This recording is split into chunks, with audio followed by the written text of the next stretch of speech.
தாவேகா வரவிடாமல் தடுக்கிறதுக்கான எல்லா வேலையும் பண்ணிக்கிட்டே இன்னொரு பக்கம் என்ன சொல்கிறாங்க, நாங்கள் வந்து ஜனாதிபதி ஆட்சி வந்துடக்கூடாதுன்னு நாங்கள் ஆதரவு தெரிவித்தோம். அப்போ உடனே தெரிவிச்சிருக்க வேண்டியது என்ன? எப்படி இருந்தாலும் ஜனாதிபதி ஆட்சி வரப்போகிறது இல்லை. ஏன்னா சட்டமன்ற கட்சி பலம், லெஜிஸ்லேட்டிவ் பார்ட்டி ஸ்ட்ரென்த்து, கட்சியின் பொதுச்செயலாளர் எடப்பாடி பழனிசாமி ஒருவரை பரிந்துரைத்தாலும் சட்டமன்ற உறுப்பினர் பெரும்பான்மை யாருக்கு ஆதரவாக இருக்கிறார் என்பதை சபாநாயகர் கணக்கில் கொள்வார். உங்கள் தகவல் படி 25 எம்எல்ஏக்கள் விஜயபாஸ்கர் இவங்களாம் இருக்காங்கன்னா, இப்போ majority of the legislative party அப்படின்னு சபாநாயகர் எடுத்துக்கலாம். ஆனால் எடப்பாடி பழனிசாமி அவர்கள் கட்சியை விட்டு நீக்கினால் அது அந்த 25 பேருக்கு சட்ட ரீதியான சுதந்திரத்தை கொடுத்துரும். அவர்கள் மீது கட்சி தாவல் புகார் கொடுக்க எடப்பாடி தரப்புக்கு எந்த இது வாய்ஸ் இல்லாமல் போயிடும். 2/3 இல்லாமல் 5 பேரோ 10 பேரோ எதுவோ வாக்களிச்சிட்டாங்கன்னா அவர்கள் தகுதி இழத்து விடுவார்கள். சபாநாயகர் புகார் கொடுத்து தகுதி இழப்பு செய்ய சொல்லி கட்சியுடைய பொதுச் செயலாளர் தலைமை கேட்டுக்கலாம். சாமர்த்தியமாக பேசிட்டு நாங்கள் வந்து இந்த ஆட்சிக்கு இடையூறு எடுக்க மாட்டோம் என்பதற்காக நான் வெளிநடப்பு செய்கிறோம். இது எதுக்குன்னா நாளை பின்ன வச்சுட்டு பேசுவாங்க. மைக்கேம் நேயர்களுக்கு அன்பான வணக்கம். ஒரு வழியாக டிவிக்கே வந்து பெரும்பான்மையை நிரூபித்து ஃப்ளோர் டெஸ்ட்டில் வந்து ஆட்சியை கண்டினியூ பண்ணுறதுக்கு வந்து நிரூபிச்சிட்டாங்க. அது போகிறது மட்டும் இல்லாமல் அதிமுகலே 2 தரப்பு, இபிஎஸ் தரப்பும் சரி, எஸ்பி வேலுமணி தரப்பும் சரி, 2 சைடு அவங்க கருத்துக்களை வந்து அவங்க ஆதரவு வந்து தெரிவிச்சிருக்காங்க. இன்றைக்கி இதை சார்ந்து இருக்கக்கூடிய விஷயங்களை பற்றி தான் இன்றைக்கி விரிவாக விவாதிக்க இருக்கோம். மிஸ் பண்ணாமல் வீடியோ ஃபுல்லாக பாருங்கள். வணக்கம் சார். வணக்கம் சார். ஒரு வழியாக ஃப்ளோர் டெஸ்ட்டில் விஜய் அவர்கள் வந்து பெரும்பான்மை நிரூபிச்சிட்டாரு. 144 ஆதரவோட தாவேகா அரசு ஆட்சியை கண்டினியூ பண்ணுறாங்க. எப்படி பார்க்குறீங்க? நம்ம பல தடவை பேசியிருக்கோம் அவர்களுக்கு ஃப்ளோர் டெஸ்ட்டில் பிரச்சனை வராது அப்படின்னு. ஏன்னா இந்த பக்கம் அதிமுகவுடைய ஒரு பிரிவு ஆதரவு கொடுத்ததுனால. இல்லாட்டினாலும் அதிமுகவே ஆதரவு கொடுக்குன்னு ஒரு பேச்சு போயிட்டு இருந்தது. அதுக்கப்புறம் அதில் ஒரு பிரிவு அதனால் என்ன ஆயிடுச்சுன்னா, இப்போ இவர்கள் செல்லாகாசு மாதிரி ஆகுறாங்க கூட்டணி கட்சிகள், இந்த பந்தா பண்ணவங்களாம். ஆமாம். இன்னொன்று இவர் அமுச்சு வச்சதை இப்போ இவருக்கே ஒரு கில்டி வந்துடுச்சு திமுக தலைவருக்கு. அவர் இப்போ எல்லாருமே என்ன சொல்ல ஆரம்பிச்சிட்டாங்கன்னா, ஜனாதிபதி ஆட்சி வந்துடும், அதை தடுக்க தான் நாங்கள் ஆதரவு கொடுத்தோன்ற மாதிரி ஒன்று தனியாக உருட்ட ஆரம்பிச்சிடும். ஆமாம். சிபிஐ சிபிஎம் எங்கே இந்த ஜனாதிபதி ஆட்சி வரும்? பெரும்பான்மை நிரூபிக்க முடியலன்னா நீங்கள் திமுக அதிமுக சேர்ந்து ஆட்சி அமைக்கலான்னு எல்லாம் ட்ரை பண்ணீங்க. அந்த ஆட்சி வரவிடாமல் இருக்குது, எல்லா வேலையும் பண்ணீங்க. அதில் எம்ஏ பேபியும் டி ராஜாவும் ராகுல் பேசி அவர்களுடைய இடதுசாரி கட்சிகளை தாவேகாக தான் ஆதரவு கொடுக்கணும்னு ஆர்டர் போட்டால் பிறகு தான் ராகுலோட பங்களிப்பு இருக்கா சார்? ராகுல் தான் அவங்கள்ட்ட பேசின பிறகு தான் இங்கே நிலமை மாறுது. இவங்க 116 ஆகிட்டாங்க. அதுக்கப்புறம் தண்ணிக்குள்ளே ஐஸ் கட்டியை போட்டால் இங்கே கரையிறது தெரியுமா? தெரியாது. அந்த மாதிரி கரைஞ்சி போச்சு அந்த பேச்சுவார்த்தையெல்லாம். வெளியில் தெரியாமல் நாங்கள் இல்லை நீங்கள் இல்லை 2 பேருமே நாங்கள் அப்படிலாம் பேசலை விட்டுட்டு அப்படியே விட்டாங்க. இப்போ ஒருவேளை அந்த இது நடக்கலைன்னா இவங்க ஆட்சியை பிடிச்சிருப்பாங்க. அப்போ தாவேகா வரவிடாமல் தடுக்கிறதுக்கான எல்லா வேலையும் பண்ணிக்கிட்டே இன்னொரு பக்கம் என்ன சொல்கிறாங்க, நாங்கள் வந்து ஜனாதிபதி ஆட்சி வந்துடக்கூடாதுன்னு நாங்கள் ஆதரவு தெரிவித்தோம். அப்போ உடனே தெரிவிச்சிருக்க வேண்டியது என்ன? எப்படி இருந்தாலும் ஜனாதிபதி ஆட்சி வரப்போகிறது இல்லை. ஏன்னா அதிமுக தரப்பு ஆதரவு கொடுக்கறதுக்கு ரெடி ஆகிடுச்சு. இப்போ யார் பங்காளின்றது ஒரு பாட்டு ஓடிக்கிட்டு இருக்குன்னு வச்சுங்களேன். இன்றைக்கி ஃப்ளோர் டெஸ்ட்டு நடந்தது. அதில் ஒவ்வொருத்தரும் 2 தரப்புக்குமே ஒரு இதை கொடுத்தாங்க. அதோட எடப்பாடி பழனிசாமி நம்பிக்கை கோரும் வாக்கெடுப்பில் எப்படி நீங்கள் இந்த மாதிரி நீங்களே கட்சி உடைக்கிறதுக்கு வந்து வழிவகுக்கிறீங்க அப்படி நம்பிக்கை கோரும் வாக்கில் எதிர் தரப்பும் பேசுகிறாங்க. அந்த மாதிரி எல்லாம் பேசினாப்புல 2 தரப்பு கருத்தையும் பேசட்டும், தப்பு இல்லை அப்படின்னு சபாநாயகர் சொன்னார். எதிர் தரப்பினரும் விமர்சனம் பண்ணிலாம் பேசினாங்க. அது நடந்தது. அதில் தான் ஏடிஎம்கே ஸ்ப்ளிட் ஆகி எஸ்பி வேலுமணியும் பேச அழைச்சார். அப்படி அழைச்ச பொழுது நீங்கள் எப்படி ஒரே கட்சியில் 2 பேரை அனுமதிக்கலாம் அப்படின்னு ஒரு வாக்குவாதம் ஓடிச்சு. கடைசியில் சபாநாயகர் இன்றைக்கி 2-3 விஷயம் நடந்தது. நேற்று நடந்ததுன்னு சொல்கிறேன். சட்டசபை செய்தியாளர்கள் மற்றதுலாம் கொஞ்சம் இது பதிவு பண்ண மாட்டேங்கிறாங்க. சட்டசபைன்றது என்னன்றதை நம்ம வாசகர்கள், நம்முடைய நேயர்கள், நம்முடைய பார்வையாளர்கள் தெரிஞ்சுக்கணும். சபாநாயகரை பேர் சொல்லி கூப்பிடக்கூடாது, துணை சபாநாயகரும் பேர் சொல்லக்கூடாது. இதை நேற்று எடப்பாடி பழனிசாமி பதிவு பண்ணுறாரு. ஆனால் இங்கே வந்திருக்கவங்களாம் ஜூனியர்கள் அப்படின்னு பேசுகிற உதயநிதி சிவசங்கர்னு அவர் பேரை சொல்கிறார். பலரும் வந்து துணை சபாநாயகர் பேரை சொல்கிறாங்க. அது மரபு இல்லைன்னு இவர் சீனியர் சொல்லிக்காரு. இவங்க எந்த லட்சத்தில் இருக்காங்க பாருங்கள். சபைக்கு ஒழுங்காக வந்து நடவடிக்கை பார்த்தா தானே தெரியும். இல்லை இதெல்லாம் படித்தா தெரியும். இது ஒன்று. சபாநாயகர் எந்திரிச்சு நின்ட்டாருன்னா எல்லாரும் உட்காந்துடணும். அதே மாதிரி ஒரு உறுப்பினர் பேசிகிட்டு இருக்காரு, முதல்வரோ அமைச்சரோ எந்திக்கிறாங்க, பதில் சொல்கிறாங்க, நடுவில் குறுக்கிட்டு எந்திக்கிறாங்கன்னா உட்காந்துடணும். குறிப்பாக முதல்வர் எந்திரிச்சா உட்காந்துடணும். இந்த மாதிரி மரபுகள்லாம் இருக்குது. அதில் ஒன்று தான் நேற்று இன்றைக்கி சொன்ன அந்த இது சபாநாயகர் பேரையோ பேரவைத் தலைவர் அவர்களை தான் சொல்லணும். இது 2011 ஒரு தடவை வந்துச்சு. துணை சபாநாயகர் உட்காந்துருந்தா அவரை துணை பேரவைத் தலைவர் அவர்களை கூப்பிடணுமா, பேரவைத் தலைவர்களை கூப்பிடணுமான்னு ஒரு வாக்குவாதம் ஓடுது. அப்போ ஜெயலலிதா இருக்காங்க, பண்ருட்டி ராமச்சந்திரன் இந்த சைடில் இருக்கார். அவர் உடனே எழுந்திரிச்சு பேரவைத் தலைவர் இருக்கையில் யார் இருந்தாலும் அவர்கள் பேரவைத் தலைவர் தான், துணை இணையெல்லாம் நம்ம நிர்வாகத்துக்காக போகிறத தவிர அங்கே இருக்கும்போது அப்படி தான் கூப்பிடணும். அப்போ இந்த மாதிரி விஷயங்கள்லாம் சட்டசபையில் பல விஷயங்கள் இருக்குது. நீங்கள் எழுந்து போகும்போதும் வணங்கிட்டு தான் போகணும், திரும்பி வந்தாலும் சபாநாயகரை வணங்கிட்டு தான் வரணும்.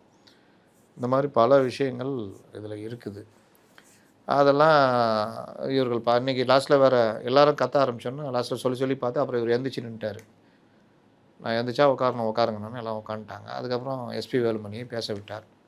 எஸ்பி வேலுமணியை பேசுவது என்பது என்னுடைய அதிகாரத்துக்கு உட்பட்டது. யாரை பேச அழைக்கணுன்றது நான் தான் இங்கே அவையில் தீர்மானிக்கணும். சட்டமன்ற நெறிகளுக்கு உட்பட்டது. சட்டமன்றத்தை பொறுத்த வரைக்கும் சபாநாயகர் தான், சபாநாயகர் முடிவு தான் எல்லாத்துலேயுமே இறுதியானது. அதே மாதிரி சபாநாயகருக்கு தண்டனை கொடுக்கக்கூடிய அதிகாரம் உள்ளது. நீங்கள் இப்போ சபையில் தண்டனைனா எந்த மாதிரி தண்டனை சொல்கிறீங்க? சிறை தண்டனை நேரடியாக கொடுக்கலாம். நீங்கள் இப்போ ஏதாவது சபையை ஏதாவது பண்ணி ஒரு வல்கராக எழுதுறீங்க, சபை நடவடிக்கை மாண்பை குறைக்கிற மாதிரி எழுதுறீங்க, பேசுகிறீங்க, இல்லை சபை குறிப்பிலேருந்து நீக்கப்பட்ட விஷயத்த நீங்கள் திரும்பவும் செய்தியாக போடுறீங்க, பேசுகிறீங்க, அவை குறிப்பில் நீக்கப்பட்டது சொல்கிறாங்களா, அதை போடவே கூடாது, செய்தியாக போடவே கூடாது. இப்போ அந்த மாதிரி விஷயம்லாம் பண்ணுறீங்க. இது எல்லாமே நீங்கள் பண்ணிங்கன்னா உங்கள் மேலே ப்ரிவிலேஜ் மோஷன் கொண்டு வரலாம். ஓகே, அப்படி கொண்டு வந்தாங்கன்னா சபாநாயகர் நினச்சா தண்டனை கொடுக்கலாம், இல்லை நேரடியாகவே தண்டனை கொடுக்கலாம். இந்த இதில் இவர் செந்தில் இந்த இடத்துல வீடியோவில் பேசியிருக்காரு, சபாநாயகரை பற்றி அவதூறு பேசியிருக்காரு, சபையை பற்றி ரொம்ப இதாக அவருக்கு நான் வர வச்சு விசாரிக்கிறேன்னு உங்களை வர வைக்கலாம், விசாரித்து அங்கேயே தண்டனை கொடுக்கலாம். நீதிபதிக்கு இணையானது சபாநாயகர், அந்த முடிவை மாற்றவும் முடியாது. நீதிமன்றம் கூட சில விஷயங்களை தலையிடாது சபாநாயகர் விஷயத்தில், அவ்வளோ பவர் இருக்குது. முன்னாடி இருந்தவருக்கு அது தெரியல. இன்னொன்று அவர் அதை பற்றி ஒரு இதுவாக பார்க்கல. அவர் ஸ்டாலின் எப்படி புகழலாம், முதல்வர் எப்படி புகழலாம். வரலாறுல இந்த மாதிரி ஏதாவது தண்டனை கொடுத்த நிகழ்வு நடந்திருக்கு. கார்ட்டூன் போட்டதுக்காக சட்டசபை எம்எல்ஏக்கள் இந்த அந்த காலத்தில் கார்ட்டூனில் எப்படி போடுவாங்கன்னா வரி சட்டை போட்டு இங்கே ஒரு தலப்பா இது துணியில் இப்படி கட்டின மாதிரி போட்டு ஒரு கருப்பு கண்ணாடி போட்டு ஒரு மீசை வச்சுக்கிட்டு மூட்டையை தூக்குற போகிற மாதிரி திருடர்கள் மாதிரி போட்டு சட்டமன்ற உறுப்பினர்களும் போட்டு ஒரு கார்ட்டூன் விகடனில் வந்துடுச்சு. அதுக்கு அப்போ பிஹெச் பாண்டியன் தண்டனை கொடுத்தாரு. அப்போ உடனடியாக கைது செஞ்சு சிறையில் அடைக்க சொன்னார் விகடன் ஆசிரியர் பாலசுப்ரமணியம். அவர் உடனே கைது பண்ணி சிறையில் அடைச்சாங்க. நாடு முழுவதும் பெரிய பிரச்சனையாக வச்சது. அதுக்கப்புறம் முதல்வர் எம்ஜிஆர் தலையிட்டு அந்த தண்டனையை நிறுத்தி வச்சு ஒரு 2 நாளோ அப்புறம் ரிலீஸ் ஆனார். அதுக்கு ஒரு கார்ட்டூன் போட்டாங்க. போகும்போது பாலசுப்ரமணியம் சின்னதாக போவார், சபாநாயகர் கவர்மெண்ட் பெருசாக இருக்கும், போலீஸ் மாதிரி போட்டு அவர் சின்னதாக ஜெயிலுக்குள்ளே போகிற மாதிரி இருக்கும். வரும்போது பார்த்தா அவர் பெருசாக வருவார், கவர்மெண்ட் சின்னதாக இருக்கும். இப்போ மக்களுடைய இது எவ்வளோ மரியாதை. முரசொலி செல்வம் ஏதோ கட்டுரை வெளியிட்டதுக்காக அவரை வளைச்சி கூண்டுனா அந்த குற்றவாளி குண்டு மாதிரி இருக்கும்ல, அந்த மாதிரி வச்சு அவரை கூண்டில் ஏற்றி விசாரித்தாங்க. அப்போ அவருக்கு ஏதோ ஒரு தண்டனை கொடுத்தாங்கன்னு நினைக்கிறேன், சிறு தண்டனை ஏதோ. அந்த மாதிரிலாம் நடந்திருக்கு. அது வானளாவிய அதிகாரம் பெற்ற சபாநாயகர் பிஹெச் பாண்டியன் காலத்தில் தான் அந்த மாதிரி விஷயங்கள் நடந்தது. மற்றபடி பெருசாக அது இல்லை. சபை நடவடிக்கைகளை கேமராவில் எடுக்கக்கூடாது. ஆனால் நான் சொல்கிறேன், ஒரு ரிப்போர்ட் சொல்கிறாரு, நீங்கள் வேறு கம்னர்னு எல்லாரும் எடுத்துன்னுக்குறாங்க. எம்எல்ஏ கையிலாம் இப்போ செல்ஃபோன் இருக்குது, எல்லாரும் இப்போ எடுத்துக்கிட்டு இருக்கிறாங்க. இது நம்ம நீங்கள் எங்கே போய் சட்டசபைக்குள்ளே போகும்போது ஃபோனை வச்சுட்டு போகலாம், அந்த மாதிரிலாம் இல்லையா? எல்லோரும் இப்போ பயன்பாடு அதிகமாகிடுச்சு. எம்எல்ஏ கையில் கொண்டு போவாங்க. இப்போ அவங்க பெண் எம்எல்ஏக்கள் பேக்கில் போட்டு எடுத்துகிட்டு போவாங்க. அவங்களெலாம் வாங்கி வச்சு அது ஒரு பெரிய பிரச்சனையாக மாறும். வந்தால் எடுக்கக்கூடாதுன்னு டிஆர்பி ராஜா ஒருத்தோட எடுத்தார். செந்தில் பாலாஜி அப்போ அதிமுக அமைச்சர், அவர் சபாநாயகர் இவர் ஜெயக்குமார்ட்ட கண்ணை காமிச்சார், செல்ல பிடிங்கிட்டாங்க. அதுக்கப்புறம் இது பண்ணி அதை எச்சரித்து கொடுத்தாங்க. அதனால் சபை நடவடிக்கைகளை வீடியோ எடுக்கக்கூடாது. அதனால் இந்த மாதிரிலாம் இருக்குது. சபையில் பல விஷயங்கள் இருக்குது, இன்னும் பேசணும்னா அப்பப்போ வரதை வச்சு பேசலாம். அப்போது இங்கே என்ன ஆயிடுச்சுன்னா, திமுக வந்து சாமர்த்தியமாக பேசிட்டு நாங்கள் வந்து இந்த ஆட்சிக்கு இடையூறு விடுக்க மாட்டோம் என்பதற்காக நாங்கள் வெளிநடப்பு வெளிநடப்பு செய்கிறோம்னு இது செஞ்சு எதுக்குன்னா, நாளை பின்ன வச்சுட்டு பேசுவாங்க. நாங்கள் வந்து எதிர்த்து வாக்களிக்கல, நாங்கள் வந்து பெருந்தன்மையாக விட்டு கொடுத்தோம், எங்கள் தலைவன் மட்டும் அன்று வெளிநடப்பு செய்யவிட்டால் உங்கள் கதி என்னவாகும் என்று ஒரு கணம் நினைத்து பாருங்கள். வரனா அதை சொல்லிட்டு தானே போகிறார். நாங்கள் வெளில போனாலும் இருக்கிற எந்த எண்ணிக்கையில் அதெல்லாம் மறைச்சிடுவாங்க. பெருந்தன்மையாக அன்று திமுக விட்டு கொடுத்து வெளியேறியதால் இருக்கிறத வச்சு நீங்கள் ஜெயிச்சிங்க அப்படின்னு உருட்டுவாங்க. இவங்க உருட்டுற உருட்டுக்கெல்லாம் அளவே கிடையாது. திமுக வந்து பெருந்தன்மையாக நடந்து கொண்டதுன்னு பேசுகிற பேச்செலாம் பார்த்தீங்கன்னா இந்த பேச்சாக தான் இருக்கும். சில வார்த்தையில் சபை குறிப்பில் நீக்கிற அளவுக்கு பேசினார். எம்எல்ஏக்களை கடன் வாங்கி ஆட்சி நடத்துகிறீங்க, அது இல்லை, அதை ஒரு வார்த்தை யூஸ் பண்ணார். சபை குறிப்பிலேருந்து சபாநாயகர் நீக்கினார். அப்புறம் நான் சொல்ல இதோட மோசமாக சொல்லியிருக்காருன்னு, துர்நாற்றம் வீழ்ச்சும் மாற்றம் தரும் ஆட்சி இல்லை, துர்நாற்றம் தரும் ஆட்சி இது அப்படின்னு டிடிவி சொன்னார்னு. அதாவது ஒருத்தர் இப்போ தான் வந்திருக்காங்க, நாங்கள் டைம் கொடுப்போம்னு சொல்லிக்கிட்டே இவங்க கோபம், ஆற்றாமை, இயலாமை, வன்மம் எல்லாத்தையும் சிரிச்சுக்கிட்டே கொட்டுறது. பார்த்துருக்கீங்களா? சில பேர் ஆஃபீஸ்லலாம் நான் கொஞ்சம் ப்ரொமோஷன் கிடச்சிருது, கூட வேலை செய்வான், யாராருக்கோ கிடைக்குதுப்பா, நல்லாரு பார்த்து பண்ணிக்கணும், எதாவது மாட்டிக்க போகிறேன் அப்படி இந்த மாதிரிலாம் ஏதாவது ஒன்று நடக்கிற அது வந்து என்னென்னா அந்த வன்மத்தை கக்கிற மாதிரி தாங்க முடியாமல் அப்பப்போ சொல்கிறது. திருப்பிக்கிட்டு அடித்தா அப்புறம் ஓடி போயிடுவாங்க. வேறு அப்படியே தலைக்கு முதுகுக்கு பின்னாடி சொல்லிகிட்டு இருப்பாங்க. சில பேர் வந்து அந்த கோவத்தை ஆற்றாமையை முகத்துக்கு நேராகவே காமிச்சிக்கிட்டு இருப்பாங்க. வந்தாருப்பா, இறங்கி தள்ளி விட்டு தள்ளுப்பா, நேற்று அதிகாரி வந்துட்டாருப்பா, நகருப்பா. இந்த இதில் என்னென்னா கோபத்துடைய வெளிப்பாடை வேறு மாதிரி அவமானப்படுத்துகிற மூலிமா ஒரு மன திருப்தி அடையிறது. அந்த நிலையில் தான் இன்றைக்கி திமுக இருக்குது. அவங்களால தாங்க முடியல. ஒன்றும் இல்லாமல் போனாங்கலாம் ஒரு ஆள். அதாவது அவங்களுக்கு நினைப்பு எப்படி தெரியுமா? அவங்க வந்து சோழர் பரம்பரை, அதனால தான் முதல் நாள் நான் மன்னர் பரம்பரை இல்லைன்னார்ல, அதுதான். இவங்க வந்து மன்னர் பரம்பரை, ஆள பிறந்தவர்கள். அதாவது அவர்கள் எப்படின்னா, அவங்க பிள்ளைக்கும் அந்த ஆளுடைய தன்மை வந்துடும், பிறந்தோடனே வந்துடும். கலைஞருடைய அந்த இது அப்படியே வந்துடும். இன்றைக்கெல்லாம் அப்படி தான் பேசிகிட்டு இருப்பாங்க. அப்படியே கலைஞர் மாதிரியே பேசினார்ப்பா சட்டசபையில் அப்படின்னு.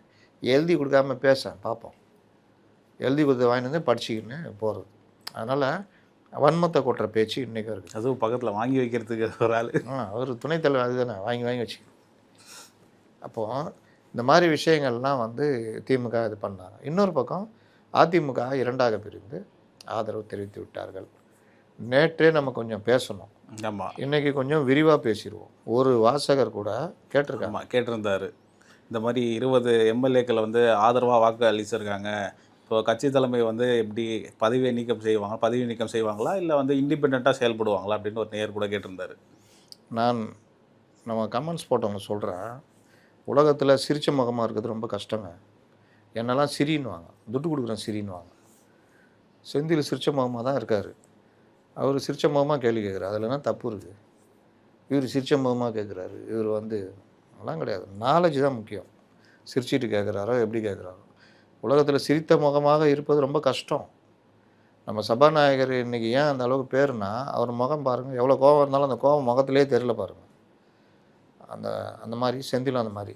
அதனால் நல்லா இந்த மாதிரி கமெண்ட்ஸ்லாம் கொஞ்சம் தவிர்த்துருங்க. நல்ல ஆக்கப்பூர்வமான கமெண்ட்ஸ் கொடுங்க. இந்த வாசகர் வந்து நம்மள்ட்ட ஆக்கப்பூர்வமாக ஒரு கேள்வி கேட்டிருக்கேன்.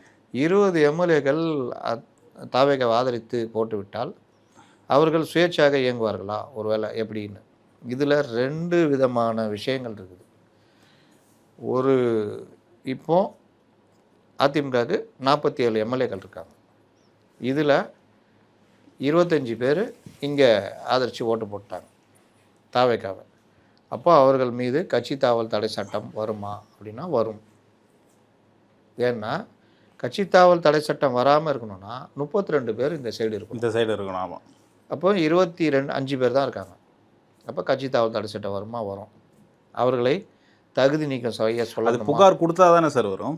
இப்போ இபிஎஸ் தரப்புலேருந்து புகார் கொடுத்தா மட்டும்தானே வரும். அப்படி ஆமாம், கொடுப்பாங்க. கொடுக்காமல் எப்படி இருப்பாங்க? அப்போ தகுதி நீக்கம் செய்ய சொல்லி சபாநாயகர்கிட்ட இவர்கள் கோரிக்கை வைப்பார்கள். அப்போது தகுதி நீக்கம் இவர்களுக்கு 25 பேர் நீங்கள் வந்து அந்த எண்ணிக்கை இல்லை, 2/3 இல்லை, அதனால் தகுதி நீக்கம். இங்கே எங்கே வந்து மாட்டுவாங்க அப்படின்னு பார்த்தா, முதல்ல ஒரு விஷயம் சொல்லிடுறேன். 47 பேரில் 32 பேர் தாவேக்காவை ஆதரிச்சிருந்தால் அவங்களுக்கு பிரச்சனை இல்லை. இல்லை. அதாவது கட்சியே நாங்கள் தான் சொல்லிட்டு கட்சியே நாங்கள் தான் சொல்லிட்டு அவங்க கிளைம் கூட பண்ணலாம். இப்போ 25 பேர் எஸ்பி வேலுமணி, 22 பேர் எடப்பாடி. எடப்பாடி பழனிசாமி இவரை அக்ரி கிருஷ்ணமூர்த்தியை கொறடாவாக நியமிக்கிறார். எஸ்பி வேலுமணி தரப்பில் எம்ஆர் விஜயபாஸ்கரை கொறடாவை. கொறடானா என்ன முதல்ல சொல்லிடுறேன். கொறடாவுக்கு தான் கட்சி எம்எல்ஏக்கள் அனைவரும் கட்டுப்படணும். கொறடா கட்சி தலைமையுடைய உத்தரவை கீழே பாஸ் பண்ணுவார். அவருடைய ஒழுக்கம் என்ன பேசணும், சபைக்கு வரணும்னா வரணும், ஆப்சண்ட் ஆகக்கூடாதுன்னா ஆப்சண்ட் ஆகக்கூடாது, இந்த மாதிரி. அப்போது ஒரு கட்சியில் ஒரு வாக்கெடுப்பு நடக்கும் பொழுது கொறடா உத்தரவு விடுவார். என்ன உத்தரவிடுவார்? அனைவரும் சபை நடவடிக்கையில் ஆப்சண்ட் ஆகாமல் பங்கேற்கணும். அனைவரும் அந்த தீர்மானத்தின் மீது ஆதரவு அளித்து வாக்களிக்கணும், இல்லை எதிர்த்து வாக்களிக்கணும். கொறடா என்ன உத்தரவு பிறப்பிக்கிறாரோ அதை ஃபாலோ பண்ணணும். இப்போ இங்கே என்ன வரும்? எதிர்த்து வாக்களிக்கணும். அதான் அதிமுகவுடைய நிலைப்பாடு. அப்போ எதிர்த்து வாக்களிக்கணும்னா இப்போ கொறடா அக்ரி கிருஷ்ணமூர்த்தி எல்லாருக்கும் மின்னஞ்சல் மூலியமாக, கடிதம் மூலியமாக எல்லா வகையிலும் அனுப்பிச்சிருக்கேன்னு சொல்கிறாரு இன்றைக்கி பேட்டியில். அப்போ அவர் எதிர்த்து வாக்களிக்கணும். அது இதில் கொறடா உத்தரவை மீறி 2/3 இல்லாமல் 5 பேரோ 10 பேரோ எதுவோ வாக்களிச்சிட்டாங்கன்னா அவர்கள் தகுதி இழத்து விடுவார்கள். அவர்களை கோரலாம். யார்?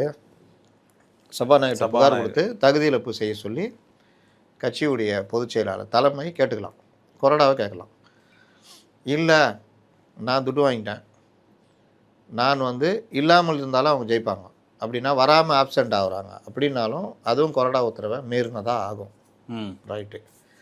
இப்போது இந்த விவகாரத்தில் எஸ்பி வேலுமணி தரப்பு நாங்கள் இந்த முடிவெடுத்து பண்ணுறோம், 25 பேர் இருக்கோம், நாங்கள் தான் பெரும்பான்மை உறுப்பினர்கள், அவங்க மைனாரிட்டி 22 தான், அதனால் நாங்கள் தான் கொறடாவை நியமிக்க முடியும், நாங்கள் தான் அதிமுக அப்படின்னு ஒரு கிளைம் சொல்கிறாங்க வச்சுக்கோங்க. அப்படி தான் சொல்கிறாங்க. இவர் 22 தான் வச்சுருக்காரு எடப்பாடி பழனிசாமி. ஆனால் இந்த சைடு பொதுச் செயலாளர் இருக்காரு. வரேன் அவர் 22 வச்சுருக்காரு. அப்போ அவரும் ஒரு கொறடாவை போட்டு சபாநாயகர்கிட்ட கடிதம் கொடுக்குறாரு. இது மேலாக்க பார்த்தா ஏன்பா 25 பேர் வச்சுருக்காங்க, அதுதான் மெஜாரிட்டி, அதான் மெஜாரிட்டி, அவங்க சொல்கிறது தான் கொறடா கொடுக்கணும் அப்படின்னு வரும். ஆனால் சட்டம் என்ன சொல்லுது? இப்போது இந்த உத்தவ் தாக்கரே வழக்கில் உச்சநீதிமன்றம் என்ன தீர்ப்பு கொடுத்ததுன்னா, எண்ணிக்கை மேட்ரு இல்லை, யார் அந்த பிஃபார்ம் சைன் பண்ணாங்க, யார் கட்சியுடைய பொதுச் செயலாளர், யார் கட்சியுடைய தலைவர், அவங்க யாரை பரிந்துரைத்து கொறடான்னு சொல்கிறாங்களோ அவங்கள தான் கொறடாவாக அதிகாரப்பூர்வமாக அறிவிக்கணும். பிரிஞ்சு போனவங்க நாங்கள் தான் கொறடான்னா அதெல்லாம் கணக்கு இல்லை. இந்த எண்ணிக்கை கணக்கெல்லாம் தேர்தல் ஆணையத்தில் போய் வச்சுக்கோங்க. சட்டசபையை பொறுத்தவரை எந்த கட்சி நிற்கிது, அந்த கட்சியுடைய தலைமை என்ன, யார் அந்த ஃபார்ம் ஃபில் பண்ணி அந்த கட்சியுடைய எம்எல்ஏக்கள் அதுவுடைய தலைமை என்ன சொல்லுது, அதுதான் கொறடா உத்தரவுன்றது. சரி, அப்படின்னா இவர்கள் 2/3 வெளியில் வந்துட்டாங்க, 32 பேர் வந்துட்டு கொறடா உத்தரவு மீறி போட்டாங்கன்னா இவங்களுக்கு அது பாதிப்பு வராது. ஏன்னா பார்ட்டி ஸ்பிளிட்டுன்னு வந்துடும். அப்போ கொறடாவே கட்சி தலைமை போட்ட கொறடாவே இருந்தாலும் இவங்களுக்கு பாதிப்பு வராது. ஆனால் இப்போ 25 தான் இருக்காங்க. இப்போ கொறடா போட்டது பாதிப்பு வருமா? இது ஒரு கேள்வி. இந்த கேள்விக்கு அவர்கள் என்ன சொல்லுவாங்கன்னா, கொறடா நீங்கள் கொடுத்தீங்க லெட்ரு, நாங்கள் கொடுத்தோம் லெட்ரு, ஆனால் சபாநாயகர் அதை அங்கீகரிக்கல இது வரைக்கும். அக்ரி கிருஷ்ணமூர்த்தி தான் கொறடா அப்படின்னு அப்போ கொறடாவாக அங்கீகரிக்காத பட்சத்தில் நாங்கள் எப்படி அது கட்டுப்பட முடியும் அப்படின்னு ஒரு கேள்வி கேட்கலாம். அது லீகலாக பொருந்தும். சரி, அதுவும் வேணாம், இவரை தகுதி நீக்கம் பண்ணுங்க அப்படின்னு இவங்க கொடுக்குறாங்க லெட்டர்னா, சபாநாயகர் கையில் தான் இறுதி முடிவு இருக்குது, அதிகாரம் இருக்குது. அப்போ சபாநாயகர் நீங்கள் பாருங்கள், இயற்கையாகவே 25 பேர் இவங்களை ஆதரிக்கிறாங்க. அப்போ சபாநாயகர் என்ன முடிவு எடுப்பார்? 25 பேர் ஆதரிக்கிறதுக்கு தான் முடிவு எடுப்பார். அந்த ஆதரவை தானே எடுப்பார். அப்போ அவர் என்ன பண்ணுவார்னா, நீங்கள் லெட்டர் கொடுத்துருக்கீங்க, நீங்கள் 22 பேர் இருக்கிறீங்க, அவங்க 25 பேர் இருக்காங்க, எண்ணிக்கையில் பார்த்தா அவங்க அதிகமாக இருக்காங்க, உங்களுக்குள்ள பிரச்சனை இருக்குதுன்னு தெரியுது, அதனால் நான் இதை பரிசீலித்து என்னன்றதை நான் இது பண்ணிட்டு நான் முடிவு அறிவிக்கிறேன் அப்படின்னு தூக்கி ஓரம் வச்சிடலாம். அது எவ்வளோ நாளைக்கு என்னன்றதெல்லாம் கணக்கு இல்லை. நீங்கள் வழக்கு போட்டு எடப்பாடி அணி, நீங்கள் வேலுமணி அணின்னு தனித்தனியாக இயங்குங்க. அவங்களுக்கு தனித்தனியாக சீட்டு கொடுத்துட்றேன். அதிமுக 1, 2ன்னு கூட நான் இது பண்ணிக்குவோம், பார்த்துக்குங்க அப்படின்னு வச்சுக்கலாம்.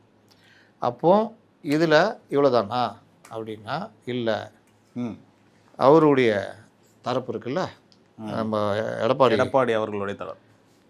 இப்போ சாதாரணமாக ஒரு கட்சியின் தலைமை யாரை பரிந்துரைக்கிறதோ அவரை தான் சபாநாயகர் கொறடாவாக ஏற்பார். ஆனால் அதிமுகவில் தற்போது நிலவு போன்ற பிளவு ஏற்படும் போது சபாநாயகர் கீழ்கண்ட விஷயங்களை கவனிப்பார். சட்டமன்ற கட்சி பலம், லெஜிஸ்லேட்டிவ் பார்ட்டி ஸ்ட்ரென்த்து. கட்சியின் பொதுச்செயலர் எடப்பாடி பழனிசாமி ஒருவரை பரிந்துரைத்தாலும் சட்டமன்ற உறுப்பினர் பெரும்பான்மை யாருக்கு ஆதரவாக இருக்கிறார் என்பதை சபாநாயகர் கணக்கில் கொள்வார். உங்கள் தகவல் படி 25 எம்எல்ஏக்கள் விஜயபாஸ்கர் இவங்களாம் இருக்காங்கன்னா, இப்போ majority of the legislative party அப்படின்னு சபாநாயகர் எடுத்துக்கலாம். ஆனால் அதிமுகவின் உட்கட்சி விவகாரம் தொடர்பாக தேர்தல் ஆணையம் மற்றும் நீதிமன்றம் வழங்கிய தீர்ப்புகள் எடப்பாடி பழனிசாமியை பொதுச் செயலாளராக அங்கீகரித்துள்ளன. முறைப்படி பொதுக்குழுவில் பொதுச் செயலாளர் தேர்ந்தெடுக்கப்பட்டிருக்கார். எனவே கட்சியின் அதிகாரப்பூர்வ தலைமையாக இபிஎஸ் தான் இருக்கார். அவர் யாரை நியமிக்கிறாரோ அவர் தான் கொறடா அப்படின்னு இபிஎஸ் தரப்பு சொல்லுவாங்க. ஆக்சுவலாக இதுதான் உண்மையும் கூட.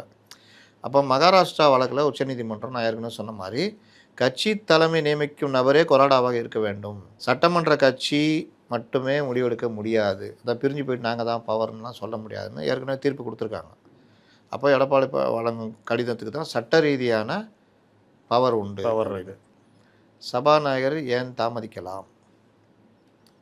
25 பேர் என்ன சும்மாவா? சபாநாயகர் உடனடியாக ஒரு முடிவு எடுக்காமல் இருதரப்பு வாதங்களையும் பரிசீலனைக்கு எடுத்துக்கொள்ளலாம். இருங்கப்பா பேசலாம் இருங்கப்பா அப்படின்னு இது நம்ம எஸ்பி வேலுமணி தரப்பு 25 எம்எல்ஏக்கு ஆதரவை காட்டினால் உட்கட்சி நிலவுவதாக கூறி முடிவை நிறுத்தி வைக்கலாம். இருங்கப்பா உங்களுக்குள்ளே அடிச்சிக்காதீங்க, முடிவு எடுத்துட்டு வாங்க அப்படின்ற மாதிரி. அரசியல் ரீதியாக பார்த்தா ஆளுங்கட்சிக்கு சாதகமான அல்லது குழப்பத்தை நீட்டிக்கக்கூடிய முடிவையே சபாநாயகர் எடுக்க வாய்ப்பு அதிகம். இது ரொம்ப சுருக்கமாக சொல்லணும்னா, எடப்பாடி தரப்பு பரிந்துரைக்கும் அக்ரி கிருஷ்ணமூர்த்தி தான் ஏற்கனவே அவரை தான் கொறடா வைக்கணும். ஆனால் நடைமுறையில் எஸ்பி வேலுமணி தரப்பு தங்களுக்கு பெரும்பான்மை இருப்பதாக வாதிடும்போது சபாநாயகர் இதை ஒரு சிக்கலான சட்ட போராட்டமாக மாற்றி முடிவை தள்ளி போடலாம். அப்படி தான் அதுதான் வாய்ப்பு அதிகம்ன்றாங்க. அந்த தள்ளி போடுறவரையும் கிருஷ்ணமூர்த்தி தான் கொறடா. நான் முடிவு எடுக்கிறேன்ப்பா, நீங்கள் 2 பேரும் அடிச்சுட்டு இருக்கீங்களா, நான் எடுக்கிறேன் இரு, அப்படி தான் போகும். அதான் சார், அதுக்கு ஒரு பீரியட் இருக்குல்ல, அந்த பீரியட் இருக்க வரையும் சொல்கிறேன் நான். பீரியட்லாம் இருக்கிற வரைக்கும் யாரும் நான் ஒன்றும் முடிவு எடுக்கல. அதனால யாருமே கொறடா கிடையாது. ஆமாம், நீ உன் கொறடா வச்சுக்கோ, நீ உன் கொறடா வச்சுக்கோ, தனித்தனியாக இயங்கிங்க, ஆனால் பிரச்சனையே இல்லைல்ல, சொல்லு இப்போ சொல்லு அப்படின்வாங்க. இந்த இடத்துல தான் கட்சி தாவல் தடை சட்டம் எப்படி செயல்படும் அப்படின்னு பார்க்கலாம். உச்சநீதிமன்றத்தின் சமீபத்திய தீர்ப்புகள் அரசியல் சாசன விதிகளின்படி இதற்கான சாத்தியக்கூறு என்ன? தகுதி நீக்கம் வர வாய்ப்புள்ளதா? ஆமாம் இருக்குது, கண்டிப்பாக இருக்குது. அக்ரி கிருஷ்ணமூர்த்தி முறைப்படி கட்சியின் பொதுச் செயலாளரால் நியமிக்கப்பட்டு சபாநாயகர் கோப்பில் அவர் பெயர் கொறடாவாக இருந்தால், கவனிக்கணும், சபாநாயகர் கோப்பில் அவர் பெயர் கொண்டால் அவர் பிறப்பிக்கும் உத்தரவு அனைத்து அதிமுக எம்எல்ஏக்களையும் கட்டுப்படுத்தும். ஓகே, அப்படி பார்த்தா 25 எம்எல்ஏக்கள் கொறடாவின் உத்தரவை மீறி வாக்களித்தால் அவர்களது 10வது அட்டவணையின் கீழ் தகுதி நீக்க நடவடிக்கை எடுக்க எடப்பாடி தரப்புக்கு உரிமை உண்டு. இங்கே தான் நாங்கள் தான் ஒன்றும் அந்த ஃபைல்லே ஏற்றலையே. சட்டமன்றத்தில் ஒரு கட்சியின் கொறடா உத்தரவை மீறி வாக்களிப்பது அவங்களே முன் கட்சி விட்டு வெளியே போகிறதுக்கு சமானன்றாங்க. 25 பேர் என்பது ஒரு பெரிய எண்ணிக்கை என்றாலும் அவர்கள் தகுதி நீக்கத்தில் தப்பிக்க வேண்டுமென்றால் அதிமுக மொத்த எம்எல்ஏக்களில் 3ல் 2 பங்கு இருக்கணும். இதுதான் சட்டம்.